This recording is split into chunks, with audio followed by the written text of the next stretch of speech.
all out of ball. If you want to be a wise guy, you can do it anyway. If you want to be a strong man, you can do it anyway. If you want to be an Indian chief, cowboy, you can do it in the ring. You can't do it in the mall. The most electrifying line in sports entertainment today. If you smell what the Rock is cooking, take me if you can. Survive if I let you. I'm figuring and thinking there's nothing to stop the Macho Man Randy Savage now. I'm the man. I'm the icon. And yes, you can't bow. I am God. The number one show on the net, the needs of the best in your head like Goldberg Net. For the punks and the perverts, that'll work with Terry Funk and Matt Baker. Jet, Ishman, and Barbie, they got the cheap heat, so sit back and have a seat. They got questions from the fans, in your head to the man from Australia to Japan. Take down the road, oh shit, man. Goes up the Mississippi. I have crossed the plains and demons. We are bigger. We are faster.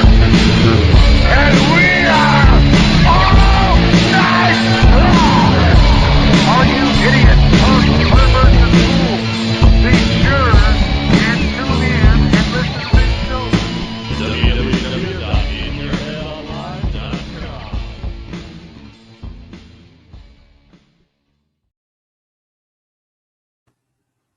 And we're live here at In Your Head Wrestling Radio. I'm the internet icon, the pride of the Pilgrims, a whole bunch of other silly names, Nasty Neal, and I'm joined by Dusty Wolfe. It's good to have you here. This has been years in the making. Okay, if you say so. I appreciate being here. Yeah, I asked you years ago, and for whatever reason, we never had it scheduled, so I'm glad that you're here now. Okay, good. There's no telling what happened then. So, first of all, like, how are you doing physically? You know, you retired years ago, because some people say that helps, and some people say, you know, it's in a lot of ways it can make you feel worse because you're not, you know. Well, I don't know if it's the retirement or it's just the fact that you get older. Like in my case, a lot of the injuries I didn't get them taken care of, and arthritis has set in, and I will have. I'll be on like about my 10th surgery in the last 10 years this summer. So I feel okay. You know, mentally, it's that joke. Mentally, my mind tells me I'm going to go do this or I'm going to go do that. And my knees and my back tell me the hell you are. You know, it's it's hard to say anything except it's rough once you start aging and then the injuries, they start adding up. Mm-hmm. Did you ever, because you said you didn't get things like fixed, was there ever like one specific thing, or is it really just the culmination? I should have had both my knees taken care of a time or two down through the years.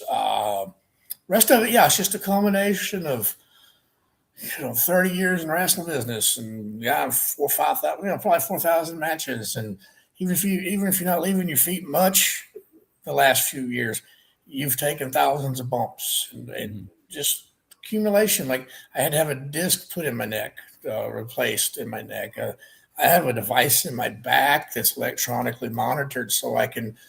It's basically a painkiller, like a TENS unit, to keep me off the pills, or to keep me from having my back fused because my back looks like a Jenga. I don't want to laugh at that, but yeah. But it's true. When they showed me, said, well, you can do this little unit that you carry a remote control around, and you do, and you adjust it whenever it's time to adjust it, and it's that or a fusion. And I'm like, I didn't want to give a year of my life up to have the fusion, and I've had a hip replaced. I'll have both knees replaced by the end of the summer. So it just accumulates. When you see, wrestling today and like people, doing more and more stuff, like Darby Allin and all these people, what do you think about that? Because, I think they're idiots. All right. They're tremendous athletes. Let's give them credit. That you can't change the fact that they can do things physically. even some of the smaller guys, they're still bigger than a long, a gymnast star and whatever. So, I mean, the fact that they can do some of that stuff, but they're idiots. None of them are working 5, 6, 7, 8, 9 times a week. That's not happening anymore. But they make up for it in one night. And your body's not designed to do all that. It's not. Nobody, you could have told me the same thing at 20, 25 years old either. But, on the back end, you realize your body's not designed for all that. I was going to ask that too, because were there people, when you were a wrestler and other people you knew that like the older generation be like, you guys are doing too much stuff? Oh, yeah. Yeah.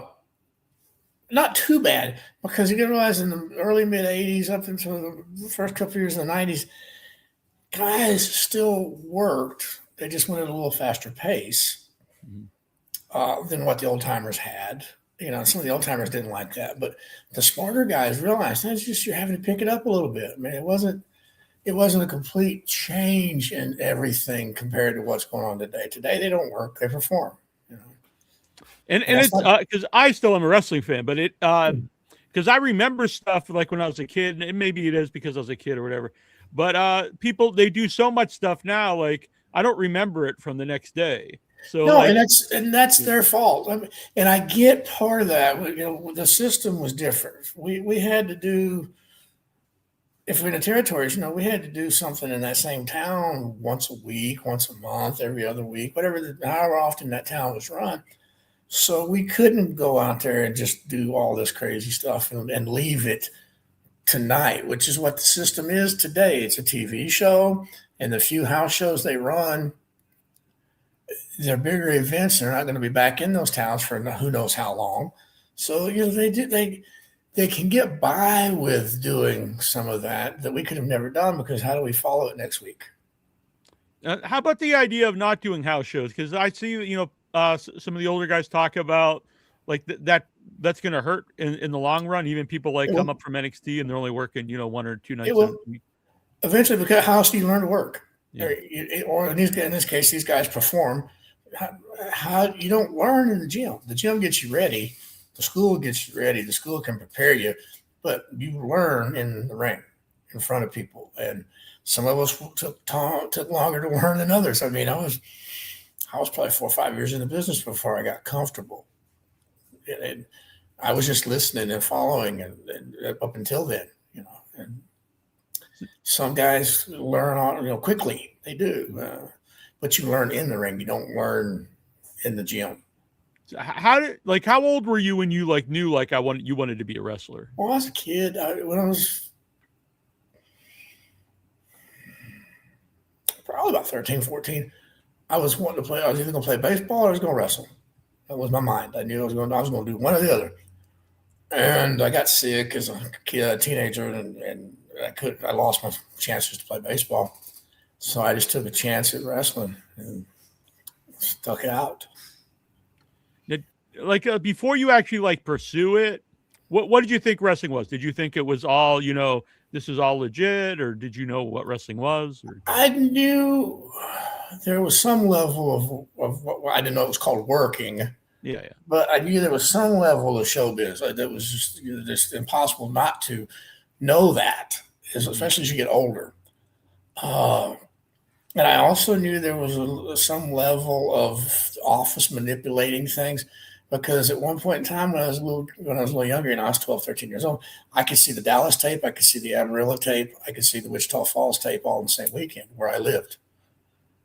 And there were times where I would see Terry Funk working with Red Bastille. That's one of the first times I realized something's up. What I don't know yet, but because Red Bastille would go down Amarillo and be the heel, Terry Funk be the big baby face. Mm-hmm. Then I'd be watching the Dallas tape, and Funk would be the heel, and Bastille's the baby face, and they do the same match. Yeah. So, but not too many people in those days had that where you were watching 2 and 3 and 4 tapes. You saw one, and that was it. Yeah. And how did you pursue to get into it? Because the internet's not around, so you can't look up a wrestling school. No, there was none of that. I knocked around on a couple of doors. I asked Joe Blanchard, and he's like, "Well, it's X amount of dollars, and we'll see what you got." which meant he was going to stretch me and try to run me off. Right? Ken Johnson. We got to talking. I knew Jose Lothario, and Jose was pretty much the same way Joe was. It's X amount of dollars on him. See what you can do. Ken's like, okay, let's see what you can do. I'm going to charge you up front. Anyway, he started training me, and I started working out with Ken. And I tell the story, but it's so true. The first time I got in the ring was the first time I got in the ring, because we were training in on mats. We were training in the Y and some old broke down gyms and places like that, places that had mats, but you couldn't get in the ring in those days unless the promotion said yes. And when we went down to the junction, when they were doing TV one Monday, we were asking permission to let me get in the ring. And I'd already met a couple of the guys with Joe. So, I mean, it wasn't like I was some just kid off the street, right? Mm-hmm. Not completely. So they needed somebody for the Mongolian Stomper to beat up. It had never been seen, and that was the first time I ever set foot in the ring. Oh wow! So that was what was that like? Is it I don't remember. Mongolian Stomper's ripped for people, I don't remember. I was so scared, so nervous. I don't remember. I was 19 years old. Oh wow! And I knew I wasn't ready because I had only been, like I said, I could trade holes with guys, and I could do a few things like that, and I had been smartened up a little bit, but I couldn't work with a guy like Archie Goldie. Mm-hmm. And I knew it, but I was so scared. All these years later, I still don't remember. I don't remember anything about the match. That's pretty wild. So you don't remember like how long it was or anything like? No, I've never even seen it on TV. I've seen a lot of stuff from Southwest, and I've seen a lot of stuff from Texas All-Star down through the years. Do you remember the feedback at all? Like once you go back, they told me I was greener in grass, but I already knew that. Yeah. And, it wasn't like they were giving me any info to help me. I already knew I was the shits. I mean, some people tell you I stayed that way for the next 30 years, but I definitely was that night. Like I said, I had never hit the ropes. I had never been in a ring. I didn't have any kind of ring awareness or anything. None of that. None. After that happens, do you think like maybe this isn't for me, or do you know like, oh no, I'm still going to do this? I've never been one to just quit. There's a lot of times I should have, whether it was wrestling or something else, but I was like, no. I knew I hadn't been trained completely yet, even though Kenny's a sweetheart. I love him, even he's gone now, but he's been my best friend forever. And but he didn't have the place to train me properly, and I knew it. But I also knew, well, maybe I've got my foot in the door, and I did. And then Luke and Butch and Jonathan, the sheepherders, they took a liking to me, and when they took the book over, Joe put me with Don Carson, had Kenny working with. Kenny and me were working with Don Carson to help teach me. Mm-hmm. And I would go to the junction like 3 days a week. And after about 6-8 months, like I say, John, Luke, and Butch were running Southwest by then. And they took a liking to me, and they gave me my first break. So were you Dusty Wolfe right at the beginning? Or? Well, I used Woods in the beginning because everybody had me convinced I didn't want to use my real last name in my hometown. All right. Yeah, I'm like, okay, I'm green. I'm 20. At this time now I'm 20. I'm like, oh, you know better than I do. Yeah.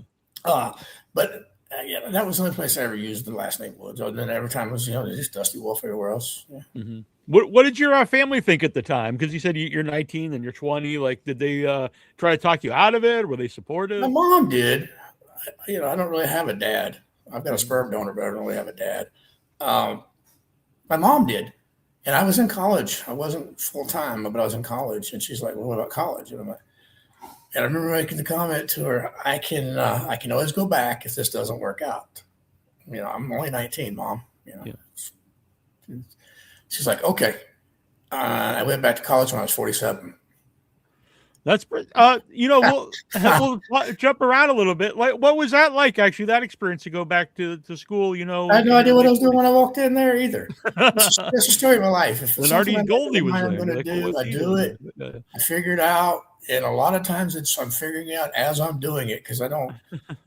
I figure if I don't give it a try, if I don't just do, I'm going to talk myself out of it eventually. Mm-hmm. So I walked in and I had no clue what was going on. I just knew I needed college, and so I started back. Yeah, yeah. So back to the sheep herders of there. How much longer was that promotion around? Because when did you start to like realize that the territories are starting to dwindle? Or was that We much later? we knew things weren't right as early as '85, Mm-hmm. but you're in the system and you're trying to survive, and you see the promotions working hard to survive, and you believe they're going to make it. By '87, I knew that the territories couldn't last. I still hung on to the belief that once the old territories died, that a few years later, there would be places in the country that small organizations could run Mm-hmm. on a regular basis because Vince couldn't get to them, couldn't Yeah, afford yeah. to. I'd never realized that the guys that were going to be trying to do that were usually their own worst enemies. So, but yeah, as early as '85, you knew things were up. Harley races in New York. Mm-hmm. He's not running Kansas City anymore or St. Louis. He's Eddie Graham's gone. Things like that. Just that you knew the things. The writing was on the wall. Mm-hmm. You just whether you believed it or not. So during that period, like, are you still like, should I go back to college now, or are you just like, No, yeah, no. I had faith in myself. Probably even when I shouldn't have, I did. And I was fairly fortunate. I may have been out of work, a month here or a month there, but I was pretty fortunate. I could go from Kansas City or Puerto Rico or places like that. I wasn't going to make a fortune, but I was making something, and I was doing okay. And then when it started getting to be late '86, it was getting rough on the territory. And that's when I started making a couple phone calls to New York. So who did you know anyone there? Like Terry Garvin. Okay. Yeah, he was in the office. Everybody knows that by now. Yeah. So Terry Garvin, which maybe some people have. What was he like in your opinion, Terry Garvin? I think the world of Terry. I don't respect some of the things that turned out that he was involved in. Mm-hmm. But he was running the Kansas City office when I went the first time. And then he went to New York in that '85, '86 time range, somewhere there. And he and Pat Patterson and Vince and that whole group, they kept me busier than they ever had a reason to. Treated me well, better than anybody else ever treated me. Mm-hmm. As far as in the United States with territories and offices and something. Yeah, I was almost heartbroken when I heard the depths of everything that went on. Yeah.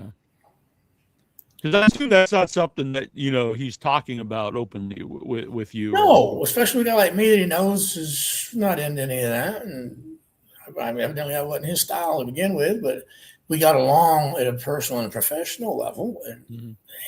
it did. Sometimes when your friends or your bosses or both, they turn out to be less than you think. That's a rough lesson, especially as a kid. You're in your mid-20s, and all of a sudden things are just not what you thought. Yeah. So when you go there, like, that you're going to be, enhancement talent. Yeah, like, I was told before I ever started. Mm-hmm. I was told before I ever started on the first phone call I ever had with anybody, and I was like, if you're paying what I hear you're paying, and I told Terry this on the phone. I don't care.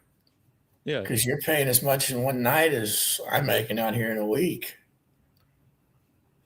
And how were you treated? You said, like the management treated you really well. How do other wrestlers treat you? Most of the boys did. Mm-hmm. Okay. They knew I was one of the boys. Yeah. I wasn't just some guy coming in from the gas station to do a TV and then never be seen again. They knew. I had been in territories with some of them. Mm-hmm. I had worked angles with some of them.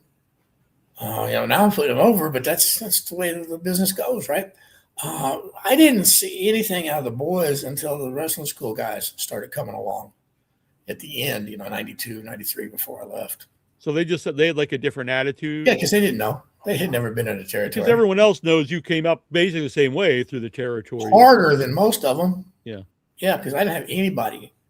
I had Ken, and Ken didn't have anything more than I did in this business. Kenny Timms helped me quite a bit, but he wasn't much further up the totem pole than I was. The promoters that did book me, or the bookers that booked me, was because they liked me. It wasn't because of a family favor or anything like that. So, yeah. So during that time, are you under like a contract? Because, I saw you all the time. You weren't, I like never you said, you signed weren't a one piece local of guy who paper. was just there once in a while. I never signed one piece of paper. 6 years, I never signed one. I take that back. I signed one contract that we were required to sign for England. We had to sign some kind of agreement for England that we would pay our English taxes or our British taxes, and that is the only thing I ever signed. So, what do you think of the because I said enhancement talent? What do you think of the word jobber? It's derogatory, but I'm over it now because I realize the average person using that term is just trying to make themselves feel better for whatever reason. For whatever reason, they want to feel superior to the guy on TV that 3 minutes the match is over. They want to feel superior to that guy. And it's usually people who've never set foot in the ring, but if you give them a chance, they would. Not always, but usually. Yeah. And I had to accept that. It was just one of those downward comparison type things. Mm-hmm. And once I realized that, it quit bothering me. Boy, it did there for a while. I'm not gonna lie. Yeah, no, I totally get that.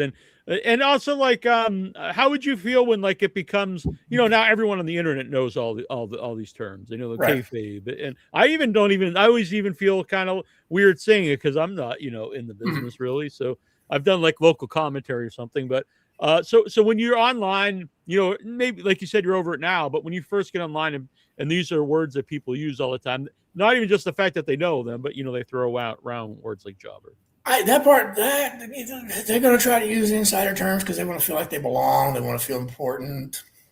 It is weird because even though I watch other stuff now, I see the term kayfabe on like TV shows, and I was like, God, this is like, does Some of the terms come from the carnival.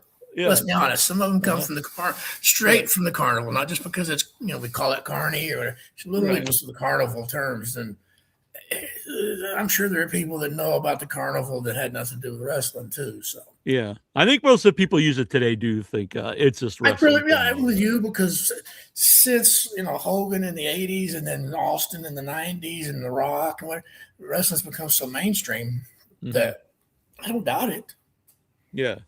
So how about Pat Patterson? Because I've had people on who absolutely love Pat Patterson, and they say he might have joked with people, and people take that too seriously or whatever. Exactly. And then I've had people who say, he's a bad guy. So I never had an issue with Pat. Like Pat was on that list of guys that they didn't have to take care of me like they did.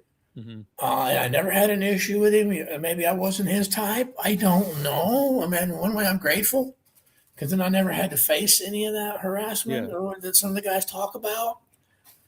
I never saw it because my gut is that it was like, because I could see how everyone knows he's gay, so you make these jokes with like you people around you, and most people be like, just that's a joke, who cares? And then someone who is maybe kind of homophobic would take that, oh my God, like you said. For a business that's got half-naked men every night of the world, there's a whole lot of homophobic guys in a business that's nothing but oiled up half-naked men. It really is. And it doesn't help when you're the boss because you're going to fire somebody or you're going to tell them that was wrong, and then you're going to make them mad. And that's not saying he didn't do something wrong with somebody somewhere. I'm not saying he didn't, but I never had an issue. Yeah. So, if you don't have just a contract when you're in England that time, so do you just you're just on tour with everybody, and whenever they would talk to me and put me to, they would call me. Can you make these towns? Sure. And at that same time, you're working like territories, or you just by then the territories were pretty much dead. Yeah. I was still working some independent. By now I'm working some independents, and I learned that when I wasn't working for Vince, that I could use Vince's travel to pick up independent shows wherever I was at, and so I did that instead of just sticking around Texas. But yeah, but I'd go overseas, like in the summer when they would go up north and stay in Canada and the northern states and so forth. I'd go to Singapore or I'd go to Africa for 2 or 3 weeks, that sort of thing.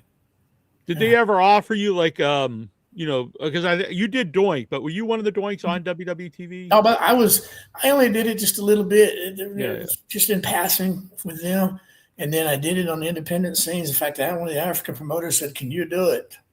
I heard rumors that you had done it. And I said, I did like 3 times or 4 times. Nothing. Yeah. And well, can you do it? I said, well, yeah, pay me. The worst thing that's going to happen is they're going to tell me don't ever do it again when I get back. And they're not likely to hear about it in Africa. And they didn't. But others heard the word spreads through the grapevine. So all of a sudden I'm doing it everywhere. And Percy Pringle told me more than once, he says, the office knows what you're doing. The office is okay with it. In fact, the office called me one time and said, just don't get arrested in the outfit. There was like 3 things. Don't use it on somebody else's TV. Don't get arrested in the outfit. That was one of those. Are the 2 I remember. There was like a third. Don't do it. I like that. Don't get arrested. That would be bad. Like you get arrested. Yeah. Well, you know who was the first. Fair point. Yeah. And I got nothing against him personally, but let's just be honest. We know who the first one was. Yeah. But there was a third. There was a third rule. And if I didn't break those 3 rules, and I forget the third one now, it's been that long now. They didn't. And they must not have trusted him because I don't think they let other people do Doink, but I don't think they ever let him. They didn't let him do it again. No. I even saw him at conventions, and he would. I forget what he called us something else. He had like the smeared makeup. Born again or something. Born again. Yeah. No, they knew I was just trying to make a living, and I had been loyal to them and done anything they asked for all those years, and they weren't bringing me back, and they knew they weren't bringing me back. So why stop me from making a living? Yeah. And what was Percy Pringle like? Because he was one of the first people that ever said yes to come on the show, and we started in 2005, and just a wonderful guy. Great guy. I mean, if you didn't want to know Percy's opinion on something, you didn't ask him.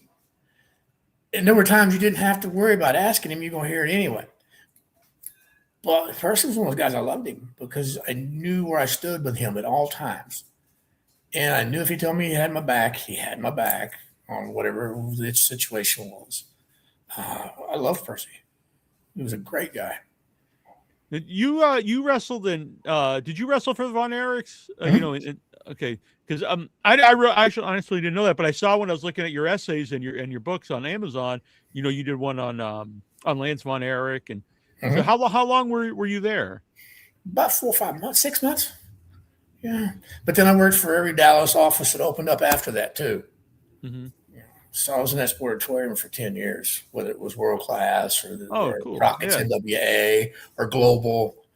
I was a big fan of Global because it came on every day as soon as I came home from school. So it was like perfect timing. Global was great for guys like me, Mike Davis, Black Bart, that we lived in Texas. And that Global showed. And then, independent guys here in Texas wanted to run shows. At least 1 or 2 of us was on those shows all the time because it was free TV for them. So by then I knew that was what Global was about, and I used it for that. I was filling my dates. Yeah.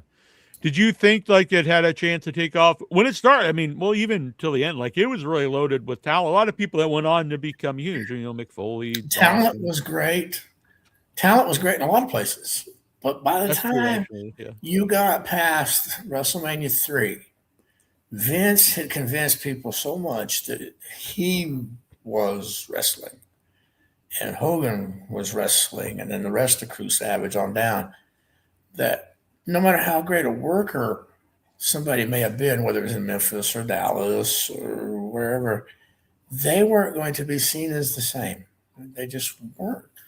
Hardcore fans, okay, they loved it and they would show, but those hardcore fans weren't going to pay your bills.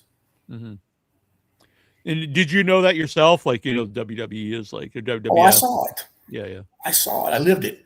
I would, like I said, like a couple of summers during that time period, especially like when the steroid trials and all that started, like in 91, 92, and they'd gone to 2 shows a night and they were going up north, and that's when I went to Singapore and then I went to Africa both that same summer.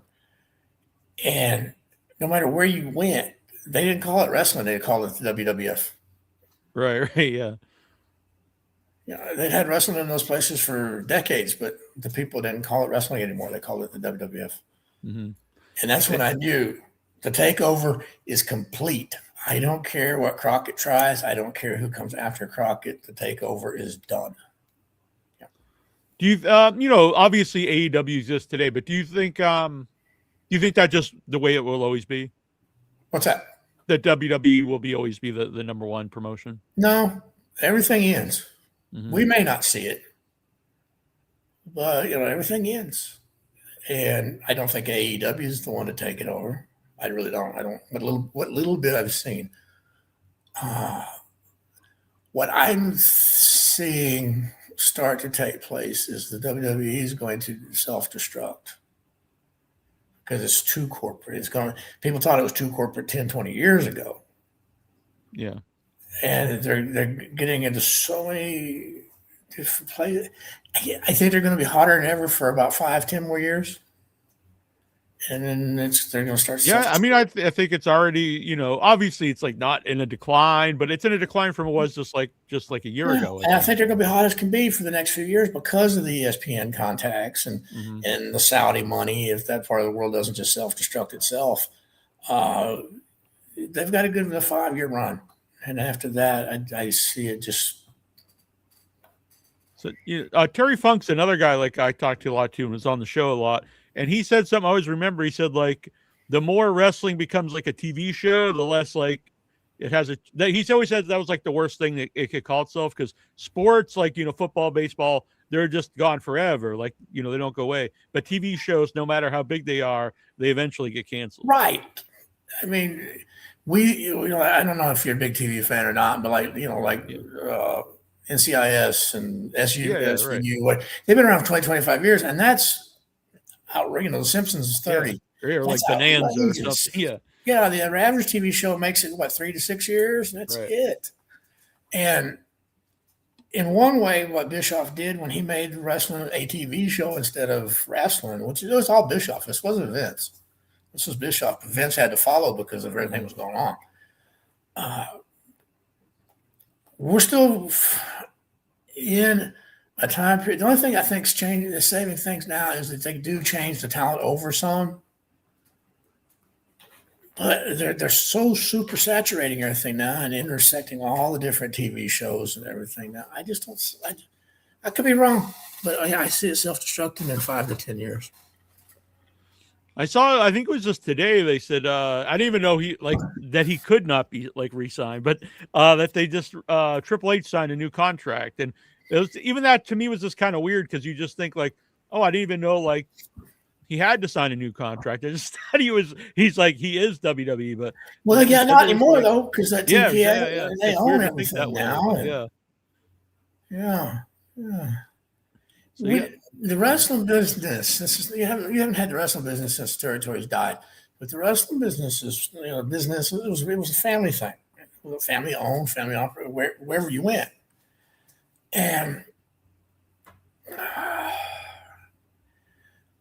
I don't begrudge anything that happens. I mean, some people get bitter and it's all changed so much, but the select few are making some good money, making outrageous money, But what can they do? How much longer can they go?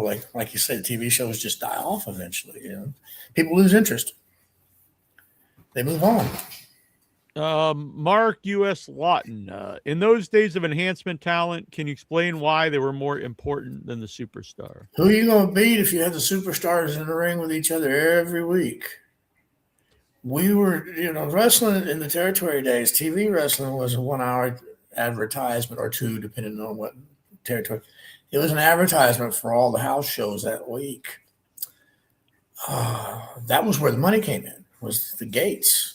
Mm-hmm. And if I beat the guys I'm trying to draw with, I'm trying to sell tickets with, if I beat them on that TV in the center of the ring, 1, 2, 3, like I do enhancement talent, why would somebody come and pay to see it? you had to have guys that could go out there and some didn't have to be able to work because you had some guys that were just going to get crushed, and I had those matches too. But you also had to have guys like myself or Horowitz or whatever that could have a match with somebody because it was the way you were building that person. But you still got beat in the center of the ring, 1, 2, 3. And the house was never hurt. The gate was never hurt. And that's why it was so important. I can't make us. Not everybody can be the star. Yeah, I mean, that's, I've been watching wrestling since I was a little kid in the early '80s, and it was really the Monday Night Wars when basically they all became, star It versus star. changed. I don't know if wrestling would have survived with the enhancement situation or not going forward. But if you wanted to blame anybody, again, this is Bischoff. He wanted to make a TV. He didn't care about wrestling. He wanted to make a TV. And he knew that he couldn't create the excitement and the moments. And I think a big part of it is that they were head to head. So the idea is like we can't have this match, and he was creating moments that kept you entertained on the TV. And if you noticed, you go back in history, this is the time period in which WCW quit running house shows. Or if they did, it was like one every 2 weeks. Yeah, it's very, very few. Yeah.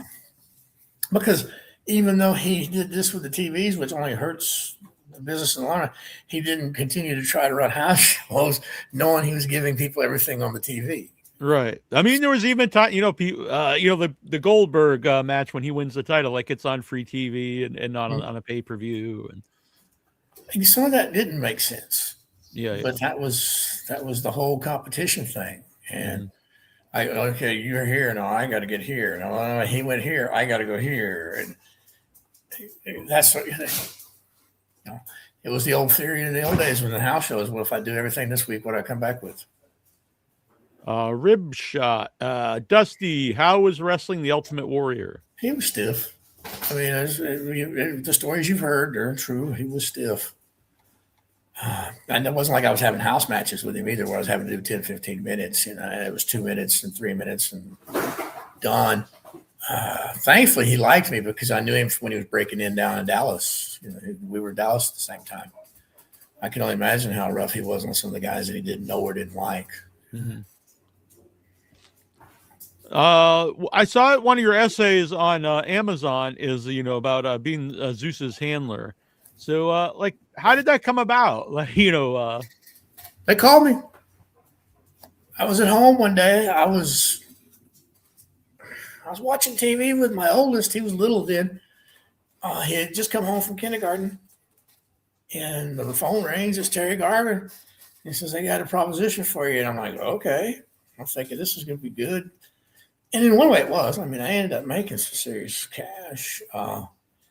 He laid it all out for me. The movie had just finished, and they were going to have Zeus go to all the towns, challenge Hogan, blah, blah, blah. He had no clue how to get around, which you couldn't take. In those days, you couldn't take somebody and just drop them into the machine because you were 11 towns in 11 days, 11 hotels, 11 flights. And then you had 3 days off, and then you were right back. 4 days, then 3 days. So you could, if you didn't have an idea of what was going on in the wrestling business and travel and whatnot. And so that was the job. And I would get paid per day, whether I worked or not, in the ring. And then if I worked that night, I got that payday too. And I ended up working a lot of the nights. I mean, not every last night, but I worked a lot of the nights. And that was the job. That was it. And it was up to me they would give us our booking sheets just like everybody else. They would have the cars lined out for us. They'd have the hotels lined out for us. I just had to make sure he was on the flight, in the building, and in the next town. Kind of like Tim White did with Andre. Even though Andre knew how to get himself around, it was the same type of situation. No, would he ask, would Zeus ask any questions about to become a better wrestler or anything like this while you guys were traveling around? A little bit. Once it became obvious that they were going to put him in the ring and those couple pay-per-views that they did, a little bit. he was more like, how do I get along with the guys? Because there was a lot of resentment towards him when he first came in. Yeah. And some of it was on him because he was I don't want to call him arrogant, but he was definitely reserved. And he didn't know where he was nervous. He didn't know where he was at. He didn't know what he was in the middle of. And, and then you have him coming in and making top money while these guys have been busting their ass for years. And so he was like, how do I handle this? How do I deal with this? And that was a lot of conversations. Now, that was the wrestling, Zeus's whole thing. Don't mind me, I have to move my back every once in a while. Okay. Zeus's whole thing with wrestling was it's only like 3-4 matches. Hogan took him with Savage, me, Patterson, Beefcake. And we would go to the Sportatorium in Tampa, the old TV building for Eddie Graham. And they would just, this is all we want you to do. And they would go through it with you. And they would do this on days off. And that's how they got him ready for, like I said, it was only 3 matches total, 4. Yeah. But that's how they got him ready. Well, would you say he was a good guy? Because you said there's like resentment to him, and you said there was resentment towards him. Yeah, I mean, we had a problem one time, and that's it. Otherwise, he understood what he was doing. He understood where he was at. I even explained it to him. These guys have been busting their asses for years. Some of them making, $40, $50, $60 a night until they got here. And now that they're here, they're making decent money, but it's not what you're making. You just walked in. Whether it's right or wrong, you got to understand that some of them are going to resent that. I said, because not everyone is going to realize that if you pop a house, their paydays are better. They just realize you're getting the main event payoff while they're getting the middle of the card payoff. And, we had those kind of conversations. And once we had those kind of conversations, and I'll give Tino and DiBiase credit, they went a long way with like sitting down with him and talking to him. And, well, he's right. He's telling you the truth. This is where you're just going to have to relax around the boys a little bit. Did everyone know he had those matches and that would be the end? Was there ever like, maybe if this works out, we're going to keep him? He'll be like, there was an offer. There was an offer. He would never have me in the meetings when they discussed money. But when they would discuss like towns and something of that nature, he would have me with him. So, because that way when it was done, he's like, does that sound right? Or that sort of thing, right? Yeah. And they had just had that December pay-per-view that was added just out of the blue because that's how strong Zeus and Hogan were drawn. And it was that night. Wherever we were at. Pat called him into the office and he waved, and both of them waved me to come in, and I come in, and he's like, we want to put you on the road starting in January when we come back in January. Same type of tours you've been doing, 11 on, 3-4 off, 3-4 on, 3-4 off, that sort of thing. We'll work you from the bottom back up to Hogan. And they didn't make a money offer from me. Like I said, they never discussed money from me. But he says, Dusty can continue with you, that sort of thing. And I'm like, oh, that great, right? But he won't do it. He didn't want to do it. The grind. It was just too much of a grind for him. Yeah, because he's also not. He continued to be in movies, And he did some good stuff, and he made a little money for himself. And I didn't begrudge him that. I was disappointed, but I didn't. Of course. I wasn't mad at him. I just was disappointed. Yeah. You bring someone else in for me to drive around. Yeah. Well, they told me that I could. Tim White was going to go into the office, and I could help with Andre. And do the same thing with Andre that I had been doing with Zeus. Like that was in December when we had the Zeus conversation, and then like the first TV in January, right after the new year.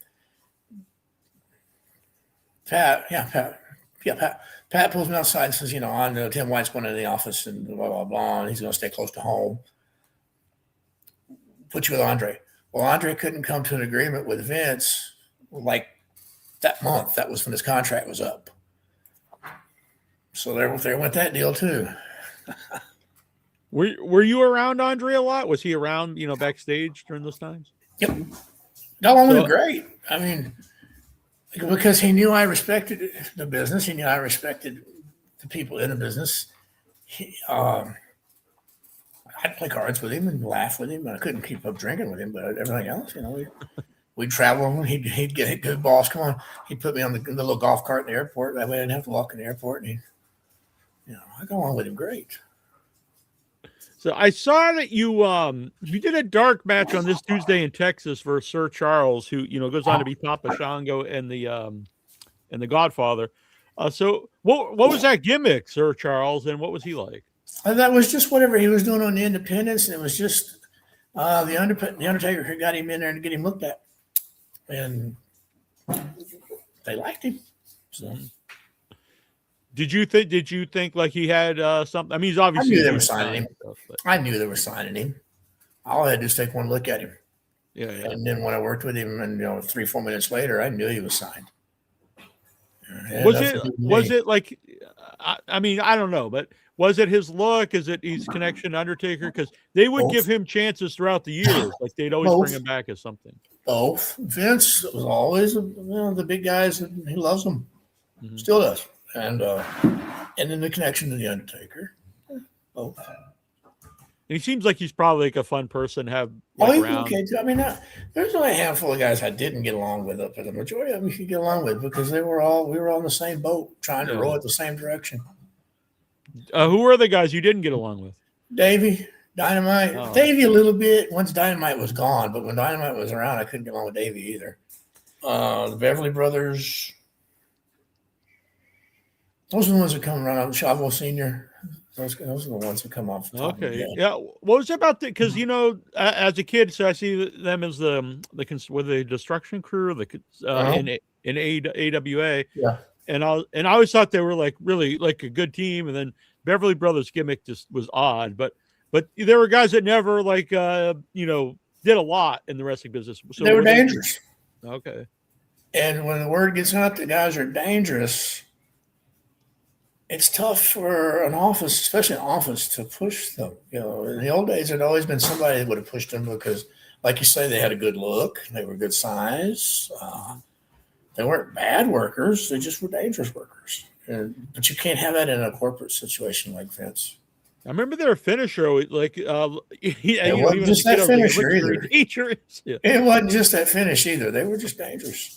Uh-huh. They would just drive you whenever they would slam you on anything she played. They would drive you. They wouldn't just let you take the bump. Do you think that's probably why they just didn't? You can't have guys like that. Yeah, and they're not Hulk Hogan or something. Not that he's dangerous, but they're not. No. How about Hulk Hogan himself? Because you said you were doing some stuff with him and Zeus, to get Zeus ready. What was Hulk Hogan like? That's another one that when you find out later what was going on, you're just like, I'm depressed because he always treated me well. Mm-hmm. He was like Funk and a couple others. They knew that you were there to do, to get them over, and they respected you. Not all the guys like that did, but the smart ones did. And Hogan always treated me with respect. Later you start hearing the things and seeing the things, and you just shake your head, and you're just Yeah, well, you can't do anything about it. They're adults, but you get disappointed. Yeah. Along those lines, so Vince McMahon, same thing. You have a lot of interaction with him, and not a lot, but what little bit I did, it was always very straightforward, very honest, which is not something you can say about a lot of wrestling promoters. Again, he kept me around when he didn't have to. Mm-hmm. There's no reason to. And then you start seeing all the things. I told somebody one time, and I told my wife also, I said, the idea that things were going on behind the scenes doesn't shock me. It's the levels. That's what I was just like, I couldn't believe it. But then I could, but it was just like I didn't want to believe it, but I did. Does that make sense? Yeah. Because so did you know of things at that time? I'm not saying you knew, like you said, the levels, but did you know things were happening? You knew. We would hear the stories. Yeah, we knew. Was it just like, he has women or stuff like that? Yeah, Like, like really depraved things, or no, there's none of that. You didn't hear those stories. You just Yeah. heard, he had a woman here, a woman there.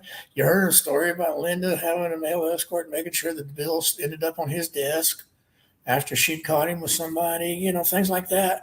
You heard those stories. I mean, so it wasn't like there was huge secrets, but just the levels of depravity. I'm like, good God.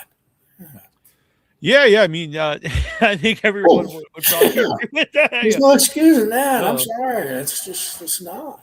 Yeah, and you don't even know like if there's worse stuff, because some of the people he supposedly paid or he did pay NDAs or even a lot more money. So well, what the hell is going on there? Yeah, if that's what you're hearing about, what are you not hearing about? Yeah, it's to me, it's just disappointing.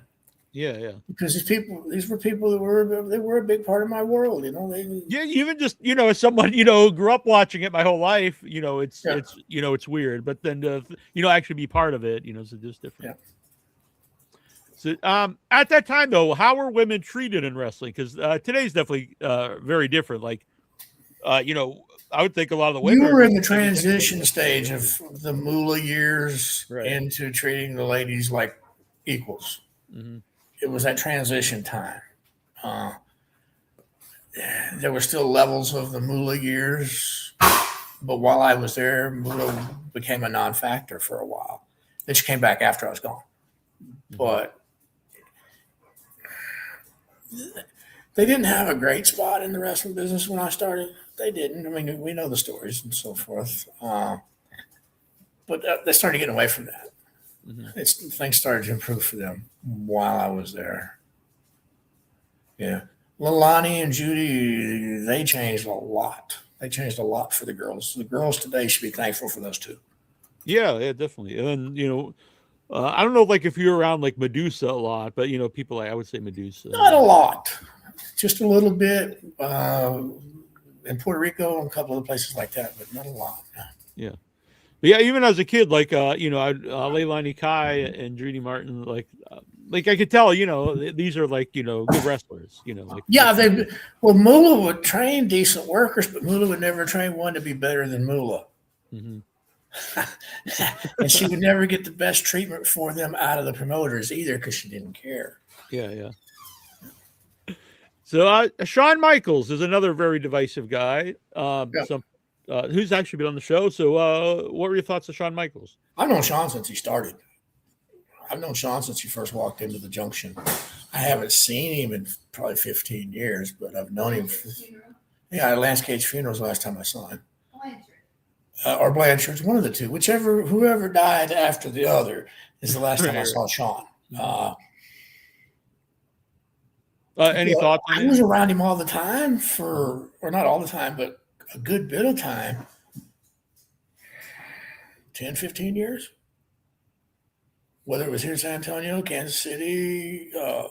How much difference do you see, like the change in him as a person? Obviously he's always been a good wrestler. What I see, I mean, because I'm not sitting there talking to him. Right. But what I see, yes, I see a man that's much more content with himself than he was back then. Yeah. Mm-hmm. Yeah. And mentioned the stiffness of the Beverly Brothers. A finisher that I always loved, and actually FTR does it today, but no one did it. No one did it for years. Was the Power and Glory finish? I always thought that was like a super cool finish.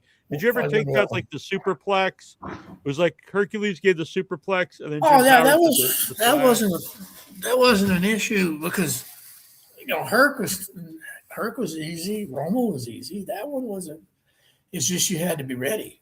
I mean, you assume the timing would have to be good. Timing, you had to be ready. You had to know what you're doing. I just thought it was like a super cool finish. I always wondered why no one really did it after that. You weren't getting hurt with those two. Mm-hmm. No.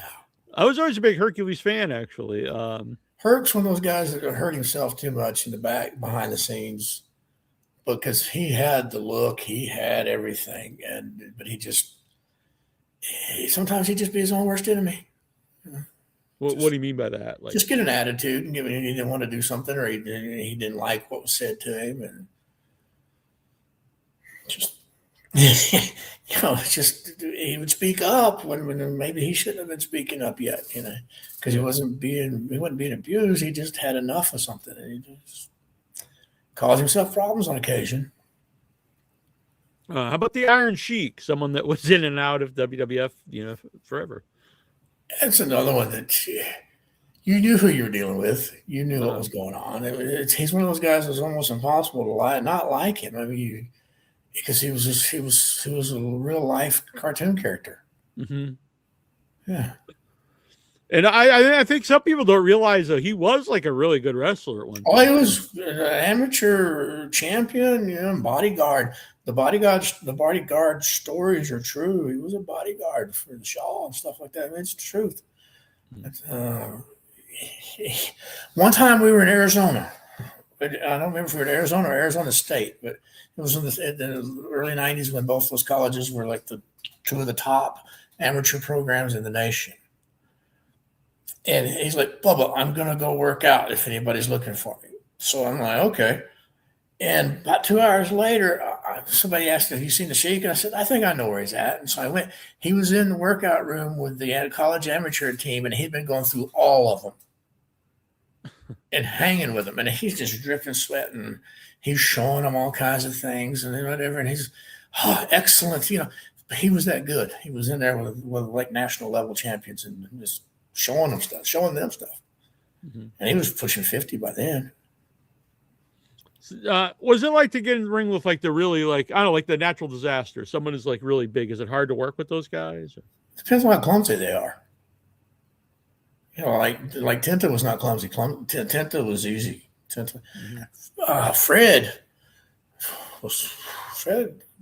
Fred's the nicest guy around, but he would like step in your mouth if you were laying on the mat, or he'd step on your hand. We saw that when he tripped as his famous trip. So. Yeah, he was clumsy, and that made him dangerous because he's over 400 pounds. Man, yeah. Yeah, a man like that steps on your ankle or something. But he wasn't like he was stiff and harming because he was stiff. He was clumsy. Mm-hmm. But John Tenta, is a sumo wrestler. Yeah, Tenta was big. He's very athletic at the same time. Night off for a big man like that. And from what I understand, one of the nicest people in wrestling was too nice. That no one ever says anything bad about. He was too nice. Yeah, actually along those lines, is there such a thing as being too nice? Because maybe you don't go as far as you can. Yeah, if you don't stand up for yourself, sometimes the office will run right over you. Or you got a guy that wants to get a little stupid in the ring, and you're like, I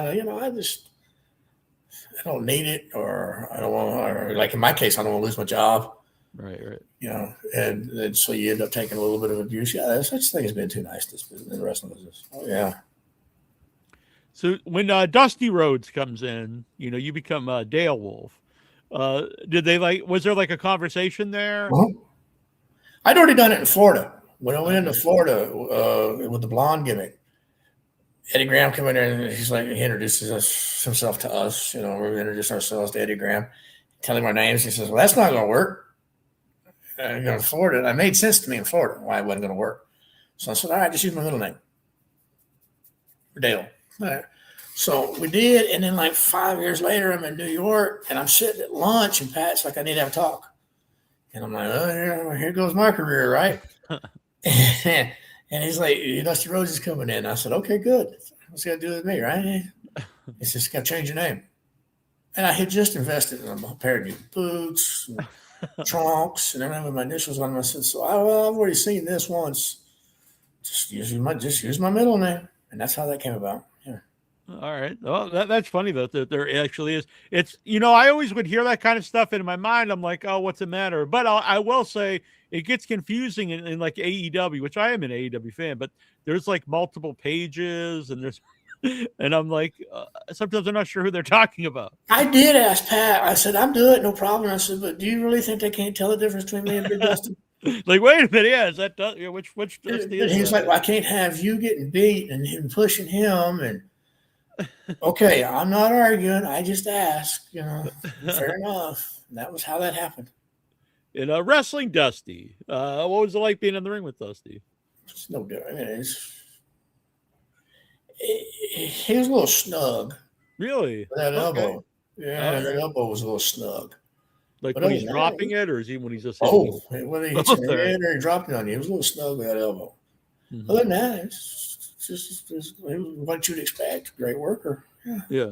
Would you, as your role in WWF, would you rather wrestle someone that like you're gonna take bumps and look good for, but someone who's like really green, where you really have to like carry them? Is that just do you feel like just as a wrestler, like you feel more accomplished if you're carrying someone's really green, or being in there with someone where like the Dusty Rhodes, like the crowd's gonna react? So Yeah, when I went in to Vince's office, I'd rather follow than anything.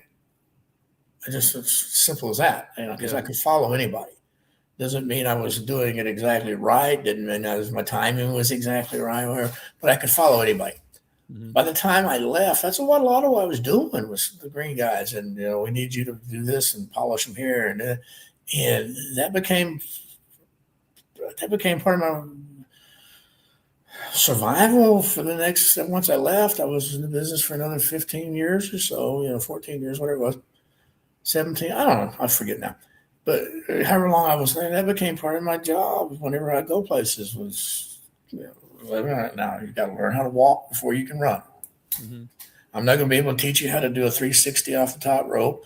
I'm not going to be able to teach you how to do a hurricanrana. I'm not diving through the ropes, but I can teach you how to go from point A to point Z.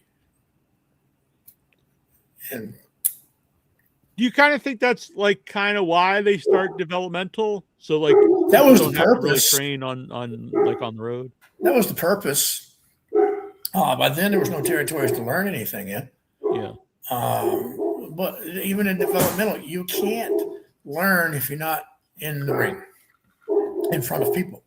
Because just because you're going to talk something out and this looks good, and then somebody's agent has said, let's do this, just because you say it's going to work and you think it's going to work doesn't mean that it's working. And you have to have sense enough to know how to change directions or speed it up or slow it down. You have to have enough sense to know how to do it. And you don't learn that unless you're in front of people. For me, as a longtime wrestling fan, there's also a sameness to everyone you could tell does like that was Bischoff. Because there was something fun about someone would come from some other place and like they wrestled different than this other guy, and then you'd see them together, and it would be fun to watch. Exactly. The different styles, different looks, the different tactics, whatever term you want to use, the difference, the uniqueness. Yeah. Whereas Bischoff realized if I create my own stars, which is what Vince wanted to do for years but couldn't figure out how to do it. Bischoff opens the power plant. I get the guys looking alike. I dress them alike. They go in the ring and they perform alike. I can plug in everybody beyond my top 6-8 guys. And they're just interchangeable. It doesn't matter. WCW is bigger than the talent. And that's what Vince wanted to do all along. He just couldn't figure out how to do it. Bischoff showed him how to do that. Mm-hmm. And there for a long time, you had guys I call them cookie cutters. They looked good, but they all looked alike. All had same haircuts, same tattoos, that sort of thing. Yeah.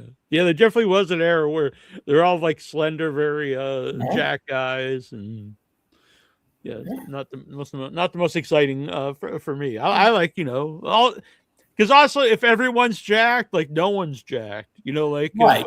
No one's there. If everyone looked like Lex Luger, then Lex Luger wouldn't look. Where's the unique? Yeah, right. What's unique about Luger? Exactly. Mm-hmm. But Vince, for years, even when I was still there, wanted the situation to where you came to see the WWF, you didn't come to see the talent. Mm-hmm.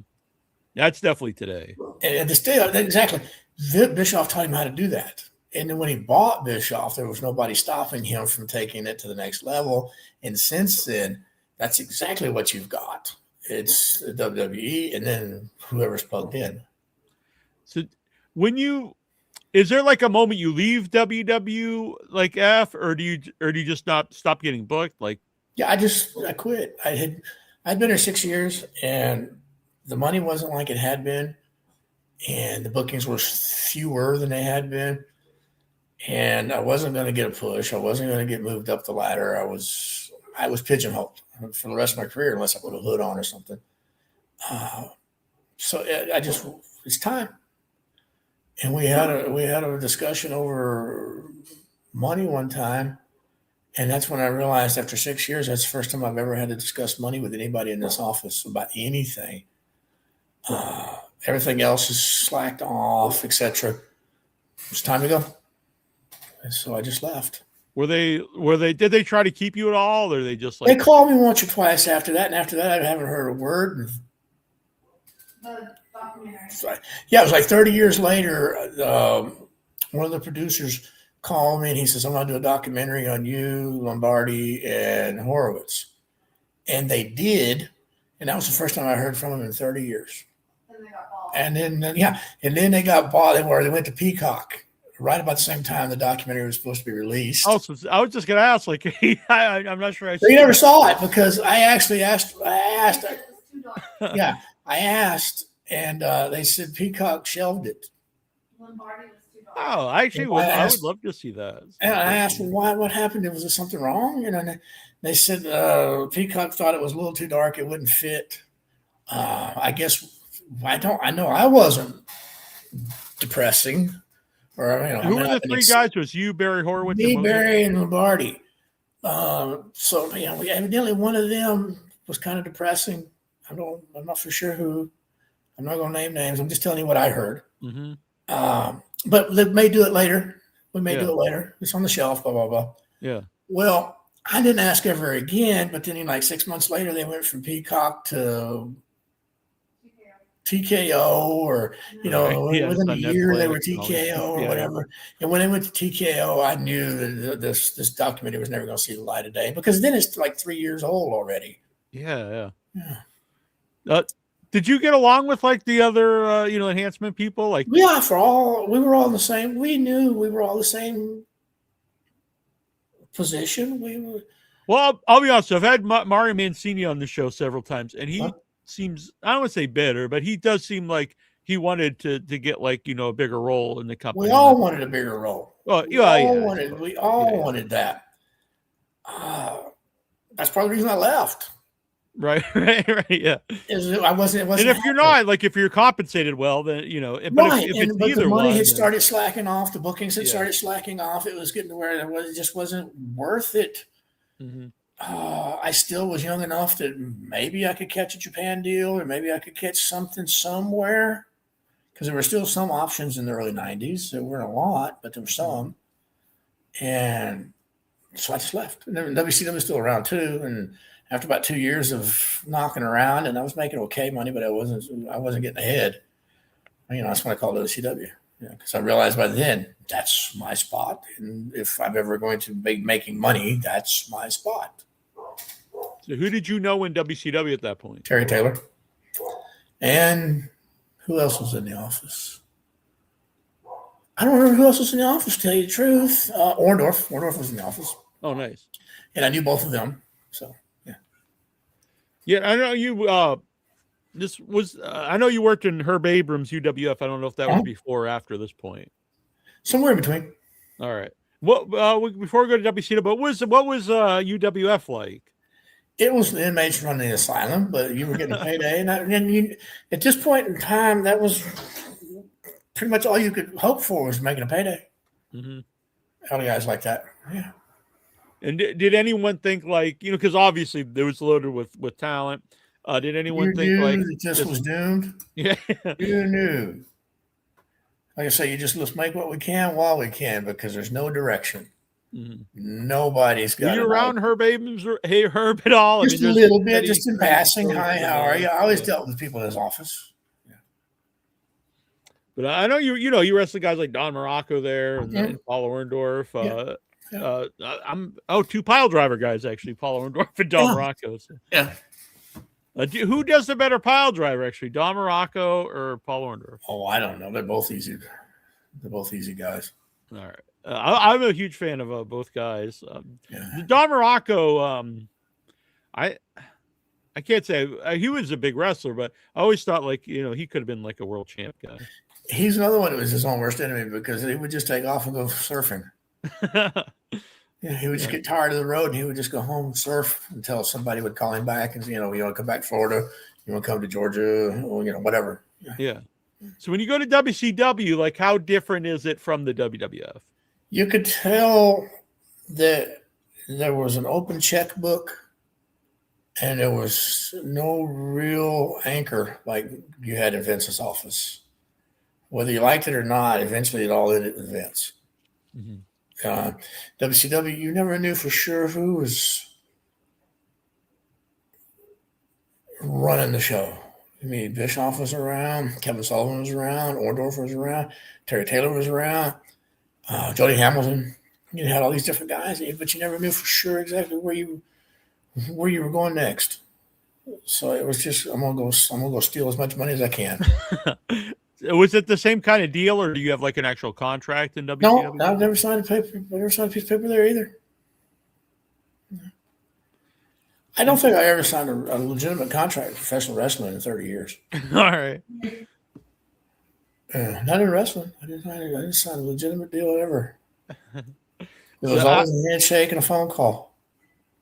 How did people treat you there? You know, was it the same kind of deal? Like the people respected, you know, you? Yeah, because by then, it sounds arrogant. Most anybody in the business knew who I was. Mm-hmm. And they knew what I could and couldn't do.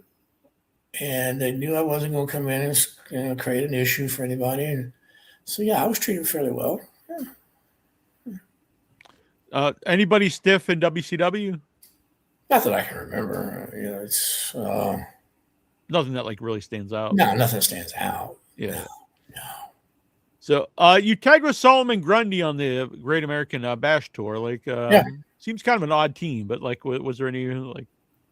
It was just one of those things where I got called, and we need you to work with Murdoch and Slater to get a partner. Kenny was in Africa, I think. He wasn't even doing all right. I had Kenny Johnson with me. So the next person on my list was Grundy. And so I called Grundy. I said, "Can you make these dates?" And he said, "Yeah, I'll be there." That's how that happened. And so at this point, when they brought in, I think they called them the Hardliners, Dick Murdoch and Slater, and I really liked them because they're just like these like grizzled, like stiff guy, and I liked it. So what were they like to work with, especially Dick Murdoch? I'm a big Murdoch was one of the easiest workers in the world when he wanted to be. And your son's name after. Yeah, I gave my son, my youngest, his middle name's Murdoch. Really? Yeah. So you must like Dick Murdoch then. We got a lot. I mean, we probably wouldn't speak today with everything that's going on in the environment today. But I know exactly what you mean. Yeah, he would want everything great again. In other words. Yeah, I think so. I really do. But he treated me like I was family. Mm-hmm. And he didn't show me any of that at that level. He did. I knew he was an old redneck, but I didn't see any of that. Right. Yeah. People say they have, and I'm not going to call them liars. Everybody's got their own experiences. I guess I don't think we'd be speaking today. Yeah. On a personal note, I really respect that about you because there's a lot of people that I know in wrestling who I've been friends with for years, and they're very much politically different than me, and sometimes it's kind of sad. But I like your post on social media. And it just he was a night. I mean, Murdoch should have been world champion. Mm-hmm. Let's just be honest. He should have been world champion. Slater, just depending on the mood he was in. Mm-hmm. He's another guy I've heard can be a really dark person. Yes. If he was in a good mood, you could do 20, 30 minutes and you barely knew he was there. If he was not in a good mood, you had to use your street fights. Yeah. And I saw, I was just looking at some matches, and you wrestled Roadblock, and why he always stands out to me because I'm in Massachusetts, and he was a big indie wrestler here, Rochester Roadblock, and then I would see him on WCW, and it was interesting because like he's a giant guy, and he won a few matches I think when he first went there. Then he's pretty much Joe couldn't work. Okay. Joe was one of the nicest guys you would ever want to meet. We called him Baby Huey. That's that was the kind of just innocent type guy he was, but he never learned how to work. So was he another guy? I would assume that would make him very hard to work with too. He's giant. Yeah, he was. Yeah. Yeah, he was one of those guys you had to love him if you're going to work with him because you knew it was going to be a struggle. Mm-hmm. There's a kind of there's like a video of him wrestling Luger on Nitro that goes around where Luger has to do like 3 times to get him up for the torture rack. Yeah. He just keeps dropping him. I kind of feel bad for the. I'm like, whoa, he's like a 400-pound guy. He just keeps dropping him. In fact, that match followed me. They did a thing. It was in South Carolina. I remember what you're talking about now. Well, I forget the town, Anderson or something like that, South Carolina. I'm in the ring, like waiting for my opponent, and this is all dark. This part's all dark, right? Mm-hmm. Roadblock comes out. I want Luger. What am I supposed to do? So as I get ready to leave the ring, because he's going to cut the promo on Luger, he nails me, drops me, boom, and the referees help me get out, and then that's where Luger comes in. But that was, I was involved in that one.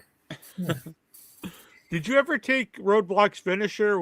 Who was very weird. He like would stand outside the ring and he'd hook his arms behind him and he'd do like a backflip through it. And it always I always thought like, God, it looks like he's just totally landing on the guy. No.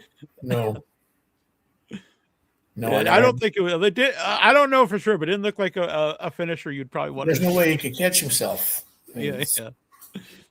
No, I never took it. Yeah, someone who's not, I don't know the ins and outs. Even to my untrained eyes, I was like, I think that looks right. But no, never took it. Not once. Hollywood Blondes. Yeah. So let people, the tag team, how did this come about? And, how long were you guys around for? I came home from Kansas City in 1984. And I was working in San Antonio. And I had a little heat with Eric Embry, but they were still booking me.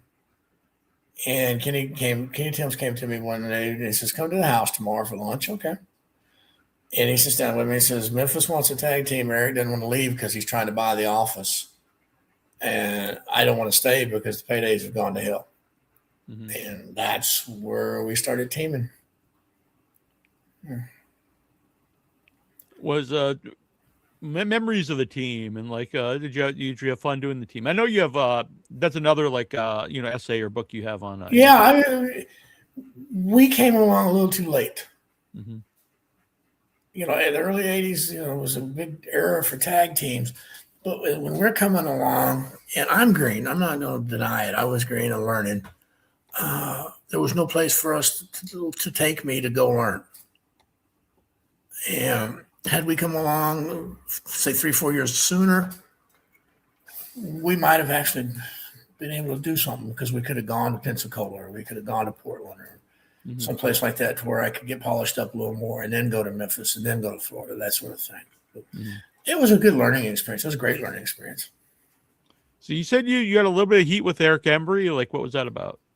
The only thing I could ever figure out, and this continued the entire time we were in the business, he wasn't going to have. Well, I know that some of the heat came from later me leaving with Kenny because Eric didn't want Kenny leaving. The only thing I could figure that was prior to that was he just didn't want another heel that was close to his size and working in it. Even though I was green and he wasn't. Mm-hmm. That's the only thing I figured because I never said or did anything to him. I'm just guessing. Yeah, it could be. I could have said something in passing that I don't remember. That's all I can think of. Eric, is always like a star on where he was, but he never really got a run like on any like TV like wrestling. It's easy to be a star when you're the booker. Fair enough. Yeah. So he booked himself as a star. Yeah, and not that he couldn't work, it's because he could. He was great talent, but you could. Well, Lawler's a perfect example of that too. It's easy to become the big star when everything's built around you. Do you have any thoughts on Lawler, Jerry Lawler? Did you ever work with him? Yeah, worked with him in Memphis, worked with him on the independents. Great talent, horrible human being. Mm-hmm. Yeah. One of the best punches. Yeah, he actually is a great ring general, but just he's a horrible human being. Mm-hmm. Yeah. Now, as you've mentioned, being like, sad or bummed about different, events, Hogan and stuff. So, now that you're out of the business, what do you think of your time in it? Like, do you miss it? Do you look back at it fondly? Do any of those things hurt, like your memories of being part of the wrestling business? Sometimes I miss the camaraderie. And once in a while I miss the travel. I don't miss the getting there. Mm-hmm. but I miss seeing things that I'd never seen before. We travel. But I don't miss the pain physically and emotionally because you do miss so much in your life. You know, you're having this life here, but you're missing life over here. I don't miss any of that. It's a mixed bag. I don't regret it. I don't have anything like that.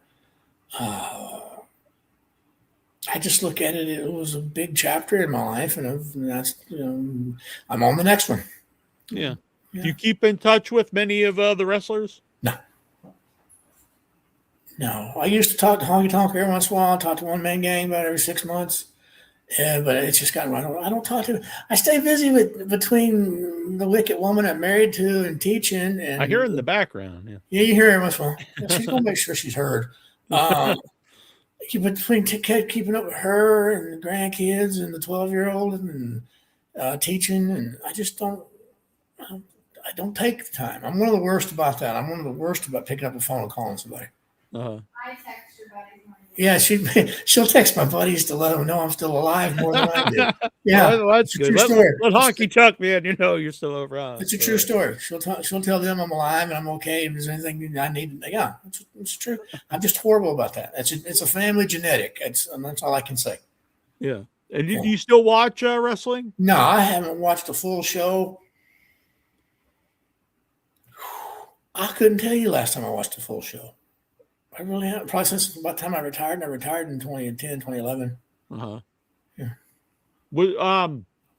What was the reasoning there? Was it like, okay, I'm out of this business, I don't want to watch That's it? part of it. Or were you just didn't? That's part of it. I'm out of business, so what does it matter what I'm watching? Yeah. What does it matter what I'm watching? I don't need to keep up with it. I'm not trying to stay in. But then when I would try to watch a full show, this is when everything started becoming performance. We're talking the teens. And I got to where I didn't understand what they were doing in the ring. Mm-hmm. I I well agree with you that because I've mentioned on the show many times, like I do prefer wrestling where it looks. Even as a kid, I knew I don't want to use a fake or anything, but I knew wrestling was it was a performance. It didn't matter to me because I know movies. The guy's not getting eaten by a zombie or whatever. Like I still would get into it. I know they're taking physical damage. I'm not trying to put it down in any way, but I liked it when it looked like they were trying to hurt each other. And now I could tell they're doing stuff together. And exactly now it's less. And we had that going on too. You go shoot somebody in the ropes, and they were working together. We're working. Yeah. But like you say, I'm standing there waiting for a guy to jump off on me. It's things like that, and then I just didn't. And there's no work left. Everything they do is based around what we used to do, but then it's all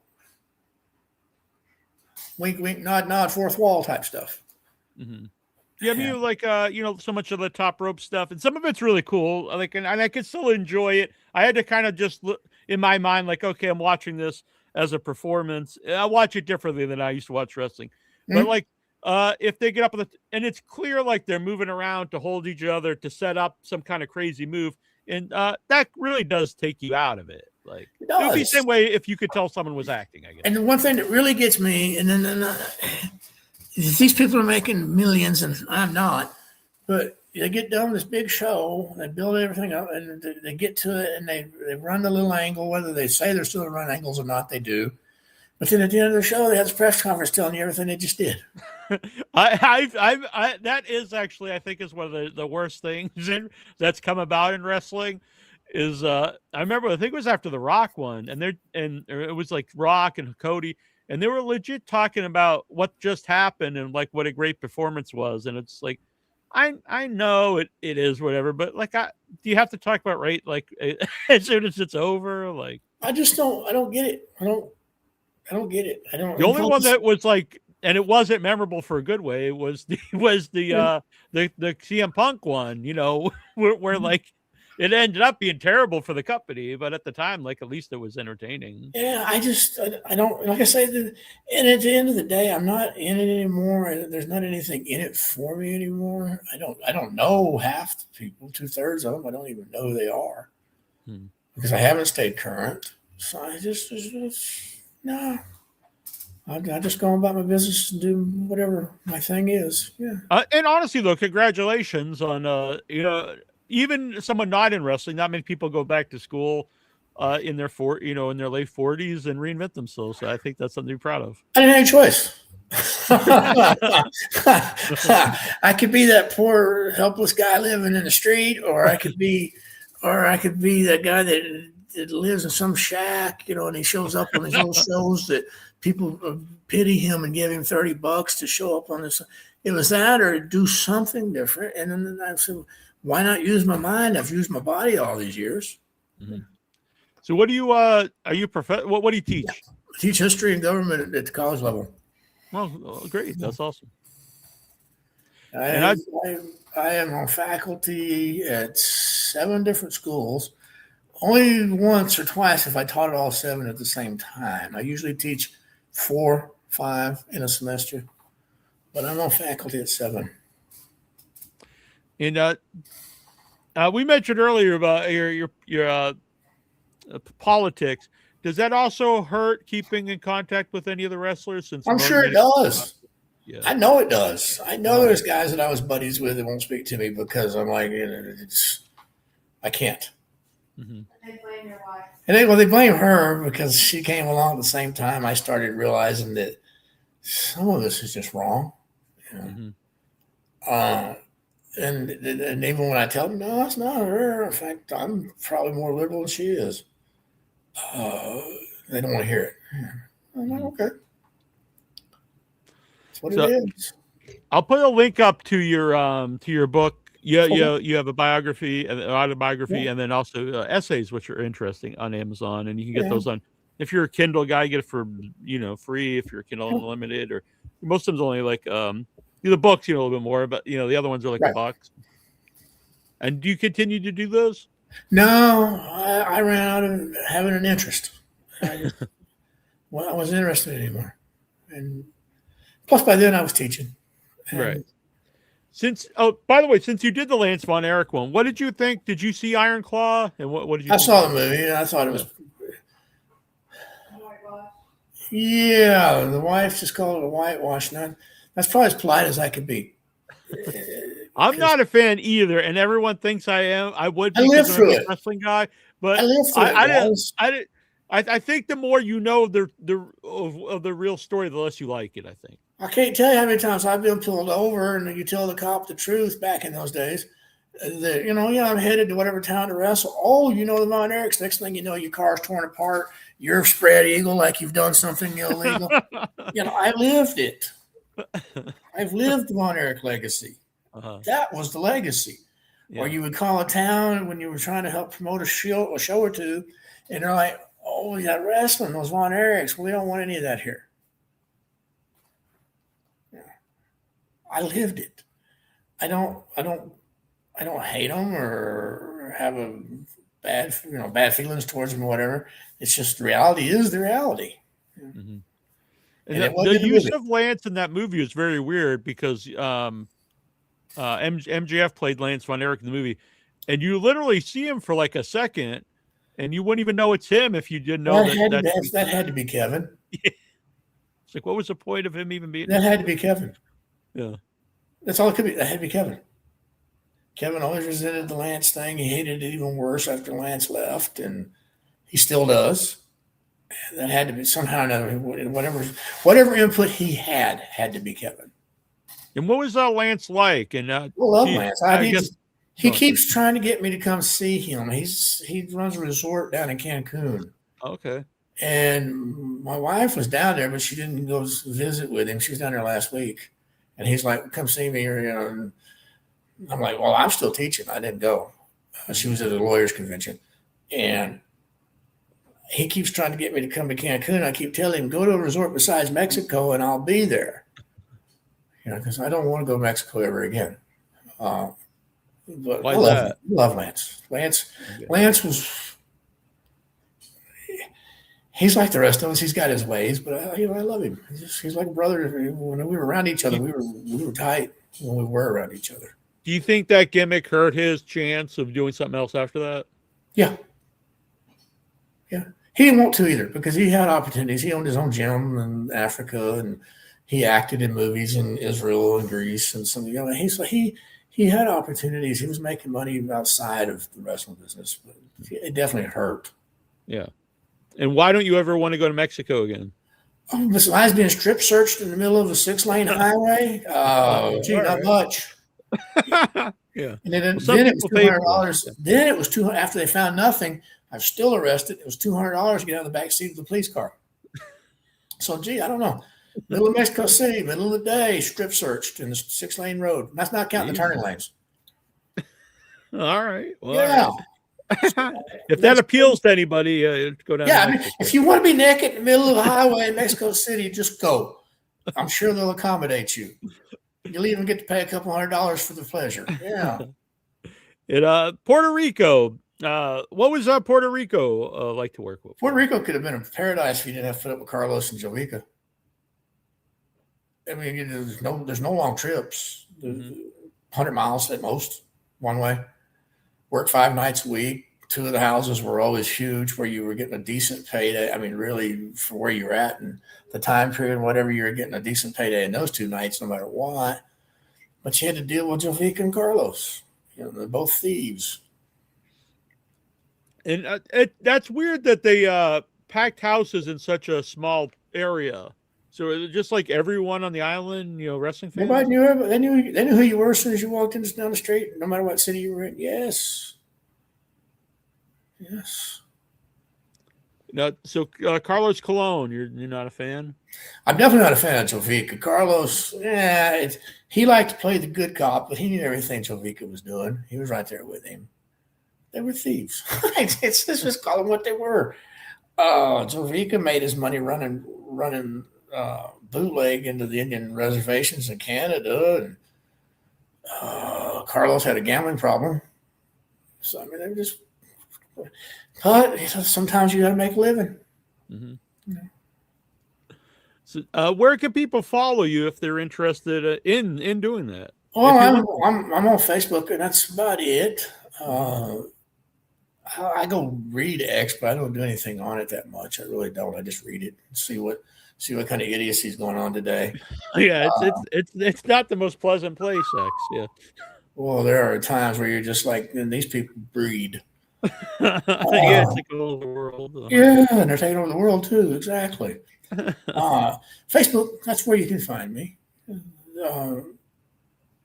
the only place I really interact. Yeah. All right. Well, that sounds good. I appreciate you doing this. I had a good time talking with you. Yeah, I appreciate it too. Yeah, and maybe we'll have you back sometime if you're interested. Mm-hmm. I'd like to read. You're welcome back somen if you're interested. Okay. I don't usually hear that. That's why I had to think. Oh, you're like, wait, what? The second one? All right. Yeah. Yeah, we'll take you back. Yeah, we're coming back. I don't hear that very often. Yeah.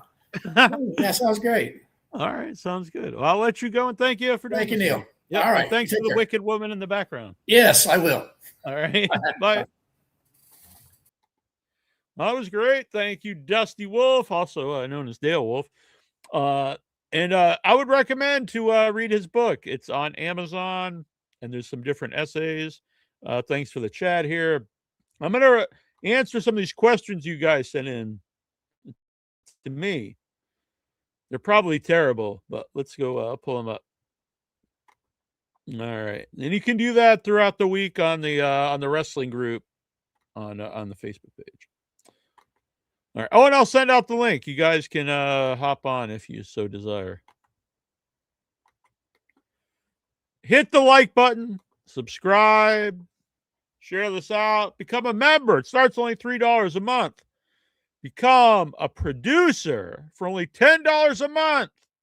Like our boys Brian Matthew Cluttar, Avic Schiavone, and Jonathan Jackson. So we got to build up these producers, people, if you want this show to continue.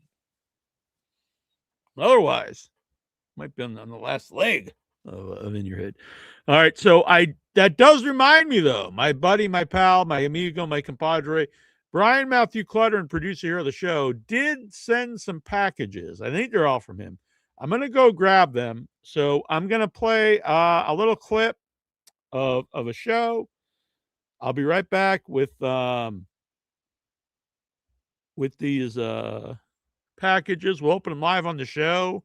There's 3 of them. I don't know if they're all from him. I know one of them is anyway. And we'll be right back. Because that's easy. It would have to be, I'm sure it was my match against Hulk Hogan at WrestleMania 2. But also when I was in World Class the first time, back in those days, Andre the Giant, because they had 25 different territories, he would come into whatever territory, and wrestle the heel. He came down there and wrestled me for a week all around the towns.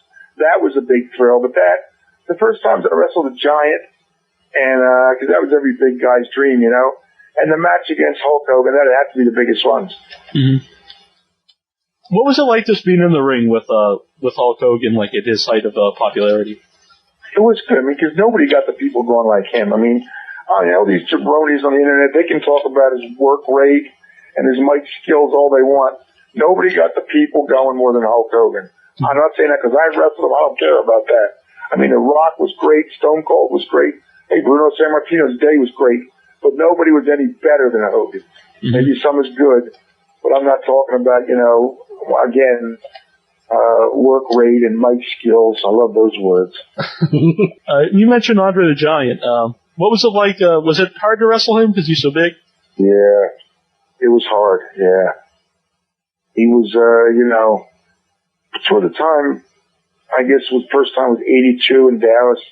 He wasn't feeling as well as he used to. And then when I got to the WWE in mid-80s, Andre had a lot of health problems, and, it was hard for him to move around a lot, Mm-hmm. And sometimes he could be kind of cranky, to be honest with you.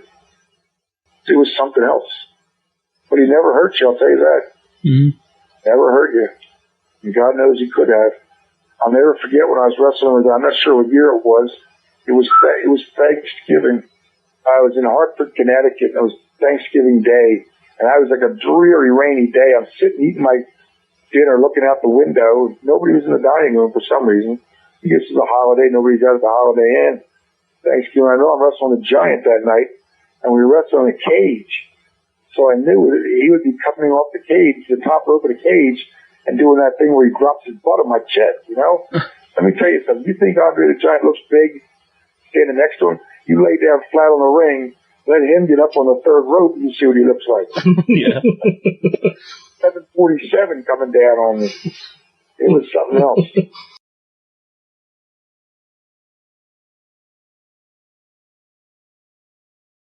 Hey, we are back here. We're going to open some gifts sent to me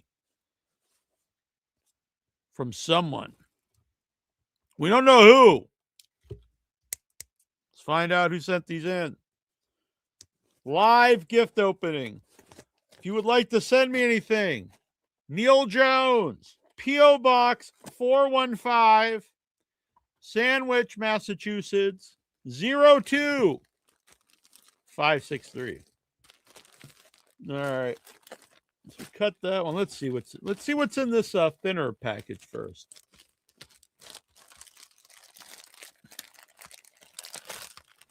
Let's see what's happening here. All right.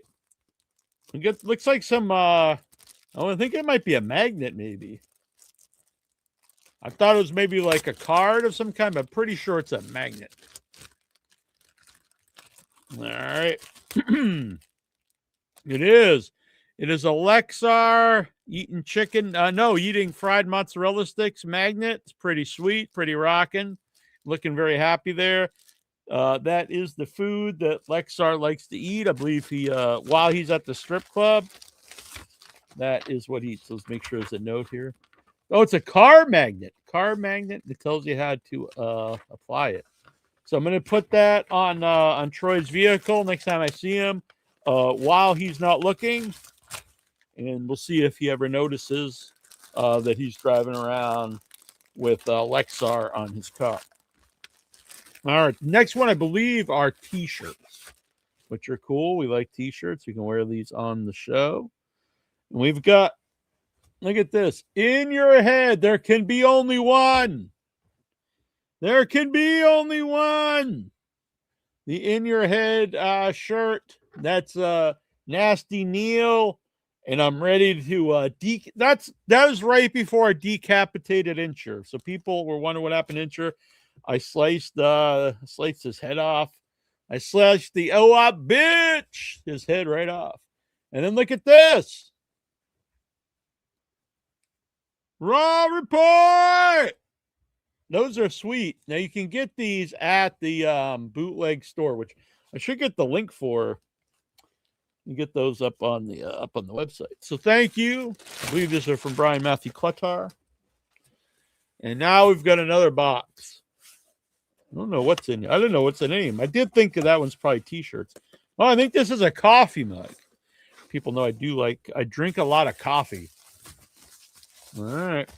What's on this coffee mug? You know what? They've got like a paper over it, so I can't see what it is, I think. Oh, no. Here it is. Oh, don't Lexar me yet. I haven't finished my coffee. Now, isn't that sweet? I love it. Thank you, Brian Matthew Cluttar. You're a good man. No matter what the rest of the Headyverse thinks of you, especially OIB, you know, let's be honest. He's not coming back. So let's talk about this bitch, the OIB. Biatch.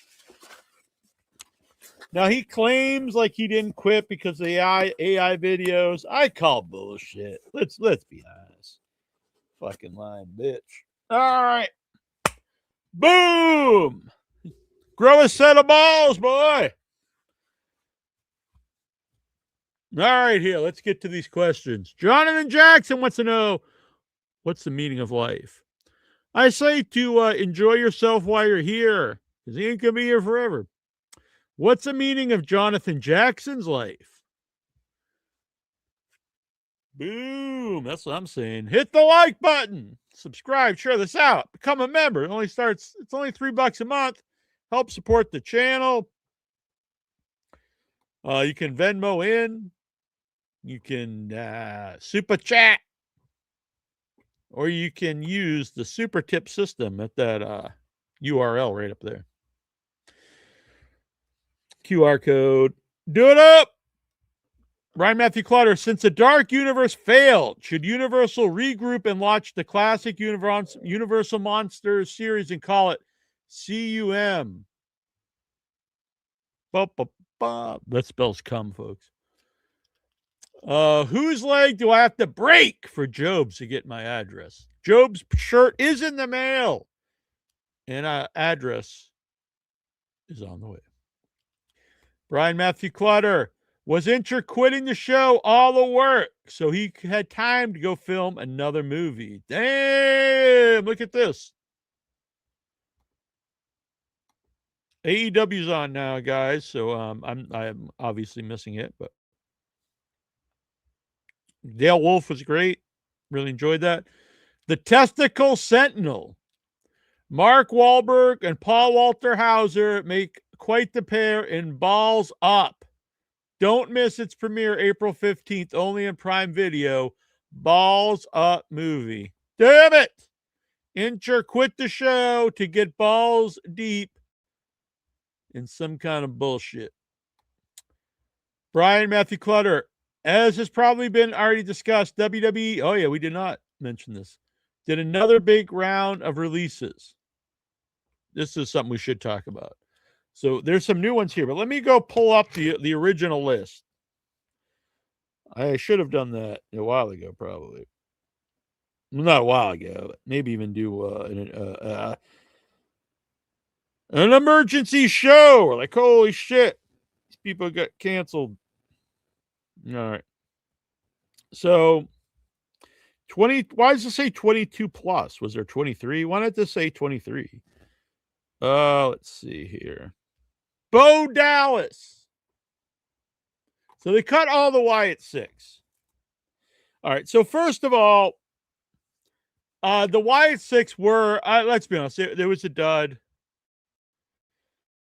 It was a dud stable. But I'm not saying all these people are worth keeping by any means, but they are a $1 billion company. They're going to talk about all the money, that they make, blah, blah, blah, blah, blah, blah. Do you need to, just fire these people outright?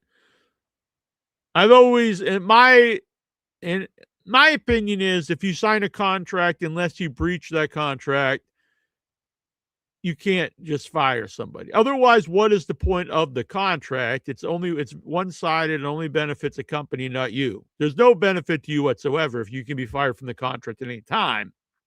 And there'd be really no reason at all to sign a long-term contract, because if they could just fire you at any point, the idea of signing a long-term contract would be like, well, I'm locked in, I'm going to get paid X amount of money for X amount of years, so I know I'm set for that point in time.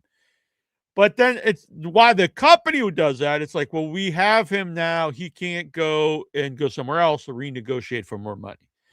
If they can just fire you at any time, they have all the benefits and you have nada. So you would want to sign a short-term contract, because then you're also betting on yourself that you'll be worth more money when the time comes. And why normally, like, promotions don't want to do that is because you could become a bigger star, then they're going to pay you more money. But they eliminate all this because it's just one-sided and they can fire you at any time. So I don't believe in these. I don't see what the point of any of these contracts are. So, all right. And you can't just go around rubbing your balls and patting yourself in the back about how much money, profits you make, and then just fire all these people. It's just shitty behavior. Carrie Sane. No, I'm going to be honest, I don't know a lot about her, but people seem very pissed. So, Alistair Black. I don't like to say, I don't feel bad anyone losing their job, but this is a guy who really went out of his AEW contract, wouldn't do jobs, thought he was, he wanted to go back so bad, so he became a big star, goes back, doesn't shit all, and gets fired. I would definitely not bring him back. Kyrie's, I don't know enough about to have an opinion about if they should go to AEW. Zelina, I think, is a good manager, not a great wrestler. It's also kind of shitty if they fired the husband and wife the same day. Uncle Howdy Bo Dallas, I really thought that gimmick was just a bust, that whole team. I'm sorry he got fired. I don't really see an upside to bring him in. Nikki Cross, I've never seen anything in, to be honest. Santos Escobar, I don't really know. Motor City Machine Guns, from what I understand, that it looks like they are coming into AEW, and I think that's a good pickup because you have some dream match stuff you could do. That's a good fit for AEW. Dexter Loomis, from what I've seen, not really much there. Apollo Crews, actually, I think is one that they could pick up. The guy I always thought was amazing on the indies, and I don't think they ever used him very well at all in WWE. And so I think you could bring him in. I don't think he's necessarily hurt from his WWE run because people don't really even remember it. So you could give him a fresh start. Rowan, nah. Joe Gacy, nah. Andre Chase, I'm not really sure who that is. Zoe Stark, I don't know who that is. Alba Fire, I don't know who that is. Tyra May Steele, Serena Linton, Tyson, Tyreek, Chris Island, Malik Blade, Trill London, and Luca Crucifino. So those would have to be, someone more up to date on who these people are, if they should come in or not.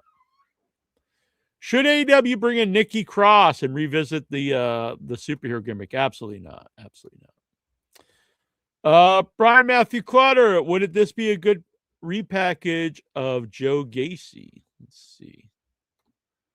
Yeah, Joe Gacy repackaged as Joe Gacy.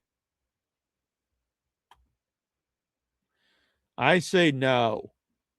I'm not really into this here. Not seeing that happening. That guy looks a real bum, though, I guess.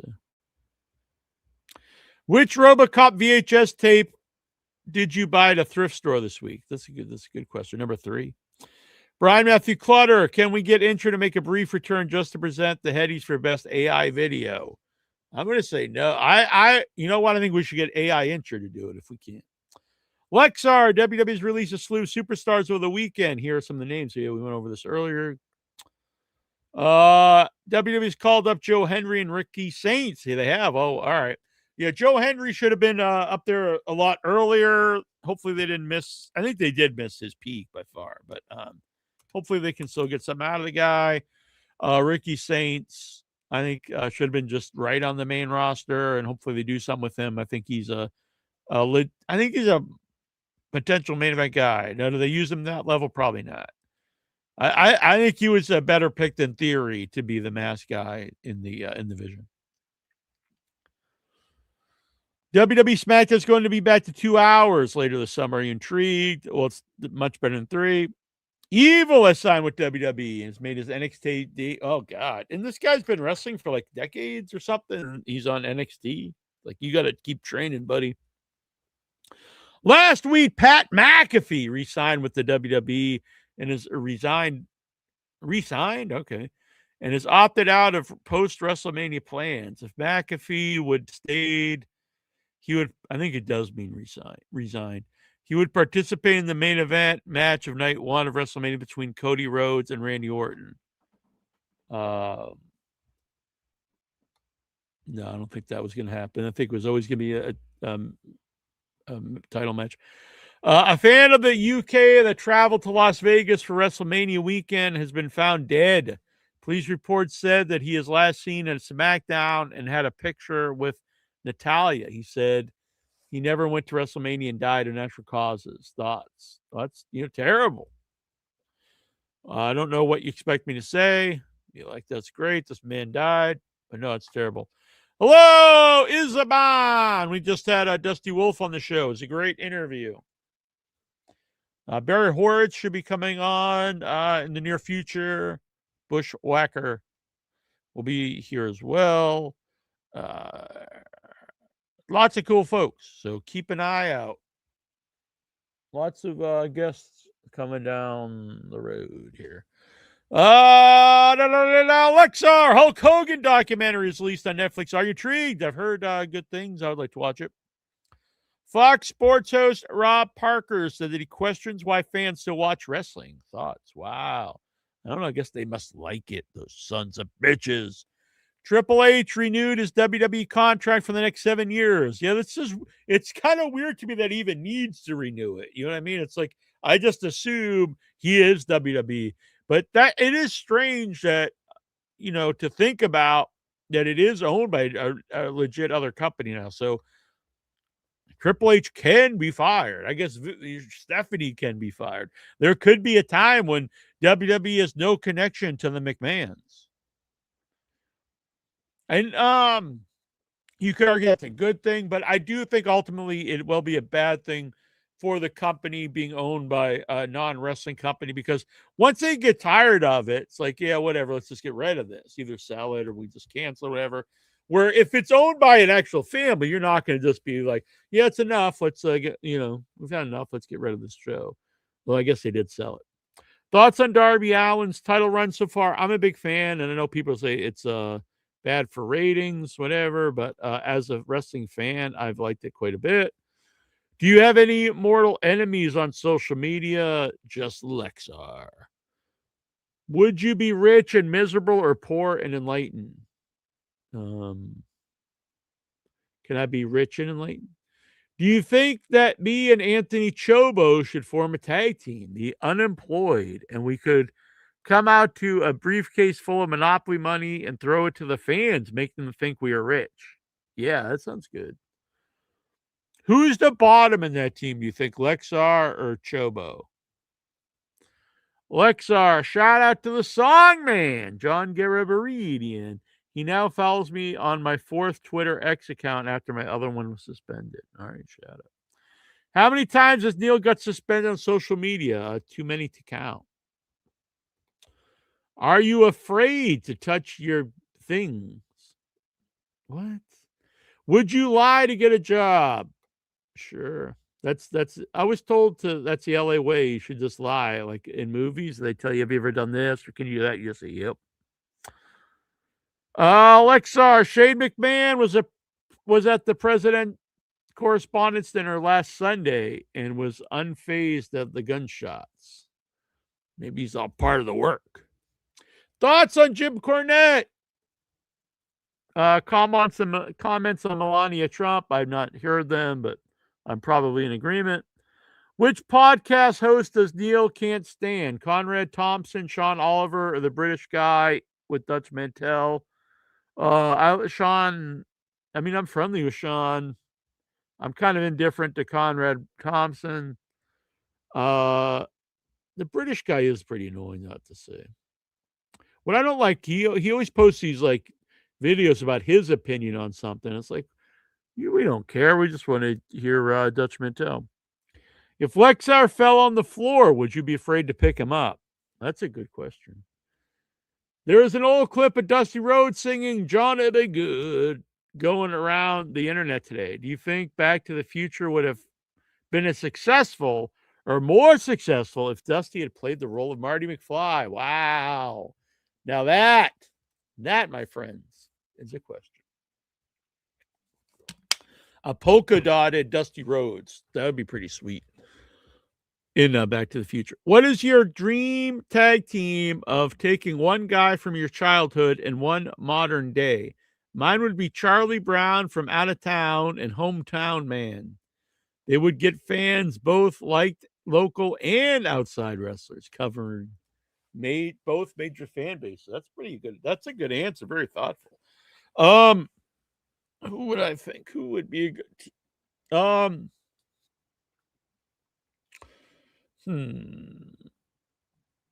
JD Drake and not Dutch Mantel. JD Drake and Dick Murdoch. I would make them like this everyday man team. It would be good. Thank you, Richard Fonseca. Incredible interview with Dusty Wolfe. Still the best interviews in the biz. Thank you. I appreciate that. I've made my return to the shoot interview. All righty. Mr. Nikhil Callahan. I think he was having a problem posting these on the group for some reason, so he messaged me. Hit the like button. Subscribe. Become a member. We're on a producer. We're trying to get some new producers here to keep the show running. Keep the lights on here in the building. So you better do it up. A few years ago, his Facebook is blocked. Damn, he must have been sending porno to people. A few years back, Brian Myers delivered the best burn ever on the Brett Major Figs pod. Why didn't you run when Brett got jumped at the Hall of Fame?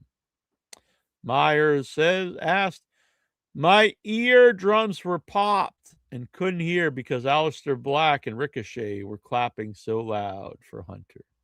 Damn. The Motor City Machine Guns had to go to WWE. They had to try. I'm reading some feel that they fucked over AEW. No, I don't think so. I don't think they fucked over AEW. They didn't go to AEW and refuse to lose or anything like, Rusev and Aleister Black. Yeah, they tried their shot at the big time, and now they have to. I think they could have a good run in AEW. I think they're worth picking up. The Rock getting paid $1.5 million by TKO for scratching himself and then deciding to release a load of people seems very unfair, but also happens all the time. There's people in WWE who do nothing for their money and still chug along. Yeah, he hasn't done shit. He didn't even promote the show and even go out. Even if he wasn't on there, he could have went on, I don't know, the Tonight Show or something and be like, watch WrestleMania. Monday Night Raw debuted in January 93, which I was in the 11th grade. The brand split began in March 2002. Raw operated as a single unified show for 9 years before the split. The brand split era has now been in effect for 24 years. That's really wild to think it's been around over twice as long as just Raw by itself. WWE has spent nearly 3 times longer as a split brand than ever did as a unified one. Millions of fans watching Raw today have never known a version of WWE without the brand split. That's a really wild thing. That's kind of like so many of the guys today Like, they've already been in the company for 8-10 years. They've already been there longer than Ted DiBiase's run or Rick Rude or Honky Tonk Man. And, these are guys you think of as legends that were there forever. Probably a lot of them's been there longer than Hogan. The fall of Taz needs to be studied. Debuts in January with the biggest pop of the night and is running around chasing Crash for the hardcore title. But yeah, it's horrendous. Huge fall. It's like Bundy main event WrestleMania 2, then he's wrestling midgets at WrestleMania 3. Ricky Starks will debut on SmackDown this Friday. You're pumped? I hope he does really well. I'm a big fan. I think he could be a main event guy. Will they use him as one? I kind of don't think so. TKO president and COO Mark Shapiro called the company's embrace of AI a major priority. It's sad times, but you can't fight it. Anthony Bowen has joined the Ops. What? So they split up the team already again, too. Favorite memories of Aleister Black, Apollo Crews, nothing. Apollo Crews, all this stuff before he went to WWE. He was great. Uha Nation. He's one of the most fun guys to watch live. Apollo Crews, I have no memory of. Santos Escobar, I don't know who that is. And Motor City Machine Guns, I guess probably in TNA. All of NXT's premium live events will air on the CW in a deal for 20 programs over the next several years, beginning with this summer's Great American Bash. I don't know. They're just split up so many places. Triple H is a huge piece of shit. He knew Aleister Black was burning his bridge with AEW when he left to go back. Black dedicated the rest of his career to WWE. And then when TKO gives Triple H a number to clear, he chooses Black as one of the contracts. I agree. I think I think he has a lot of Vince in him. He kind of gets off on being cruel to people. Brings Rusev back. Rusev didn't want to do jobs, wanted to wrestle more, brings him back. He never wins a match. Billy Gunn angered someone in 2001. We have this great angle for you. You go out there and getting the piss taken out of you for not getting over 2 years ago. And we're also going to nickname you Billy Bitchcake. Sound good to me? Any memories? Yeah, it's pretty fucking rotten. Carlos Silva says it was his decision to pull Leon Slater, Nick Nemeth, and Bear Bronson from their matches and says it's about protecting TNA. Cites AEW running shows on their night is one of the reasons why. If they were hanging out hats for being, it's fucking stupid. Because they had to change the night. It's not like they decided, let's run against TNA. It must have been very strange for all those new WWF fans that started watching in 98 to 2000 to suddenly seeing these guys from the early 90s on TV again, Henning and the NWO. Yeah, if you never watch anything else and you only watch WWE, then all of a sudden they pop back up, that would be weird. 28 years ago today, Goldberg defeated Raven to win the WCW US title to a monstrous reaction from the crowd. One of the greatest nights. Yeah, that was one of maybe Goldberg's best match ever. Raven really put that together. The best use of Goldberg, I would say, really understood how to get a lot out of Goldberg, protect himself, and use all the flock. I would say Raven, maybe the best mind as far as how to use a bunch of henchmen, like his faction and groups. Did the same thing in ECW with the BWO and used them great in the flock in WCW. So there you go. All right, guys. Well, I had a great show. I'll be back next week. Maybe I'll pop up again later this week. Who knows? You never know what will happen here on In Your Head. Thank you, Dusty Wolfe. Great interview. Really enjoyed that. We're going to have the link up to check out his books and follow the man. And I would like to have him back sometime. We've got the 6-hour Maxathon in the works. Barry Horowitz, Rip Rogers, PN News is coming back. It's going to be good times here. So what you have to do is you've got to subscribe. So every time someone comes on or I go live, you know about it. You have to hit the like button. Don't be a bitch. You have to share this out to your friends. You have to leave some comments and help support the show. It does cost money to run this stuff. So please become a member, Super Chat, Venmo, or send a QR code super tip to Nasty Neal. All right. Until next time, this is Nasty Neal. This is In Your Head. That was Dusty Wolfe. And you are the Headyverse. And I am getting out of here. Andre the Giant. Andre was big. Yeah, yeah, yeah. It was not small. No, no, no. Andre could drink and he could fight. Drink, drink, drink. And fight, fight, fight. Andre was big. Yeah, yeah, yeah. It was not small. No, no, no. Andre could drink and he could fight. Drink, drink, drink. And fight, fight, fight. Andre the Giant. Andre was big. Yeah, yeah, yeah. It was not small. No, no, no. Andre was great. He was not bad. A great big heart and a great big man. Andre was big. Yeah, yeah, yeah. It was not small. No, no, no. Andre could drink and he could fight. Drink, drink, drink. And fight, fight, fight. Andre the Giant. From Grenoble, France.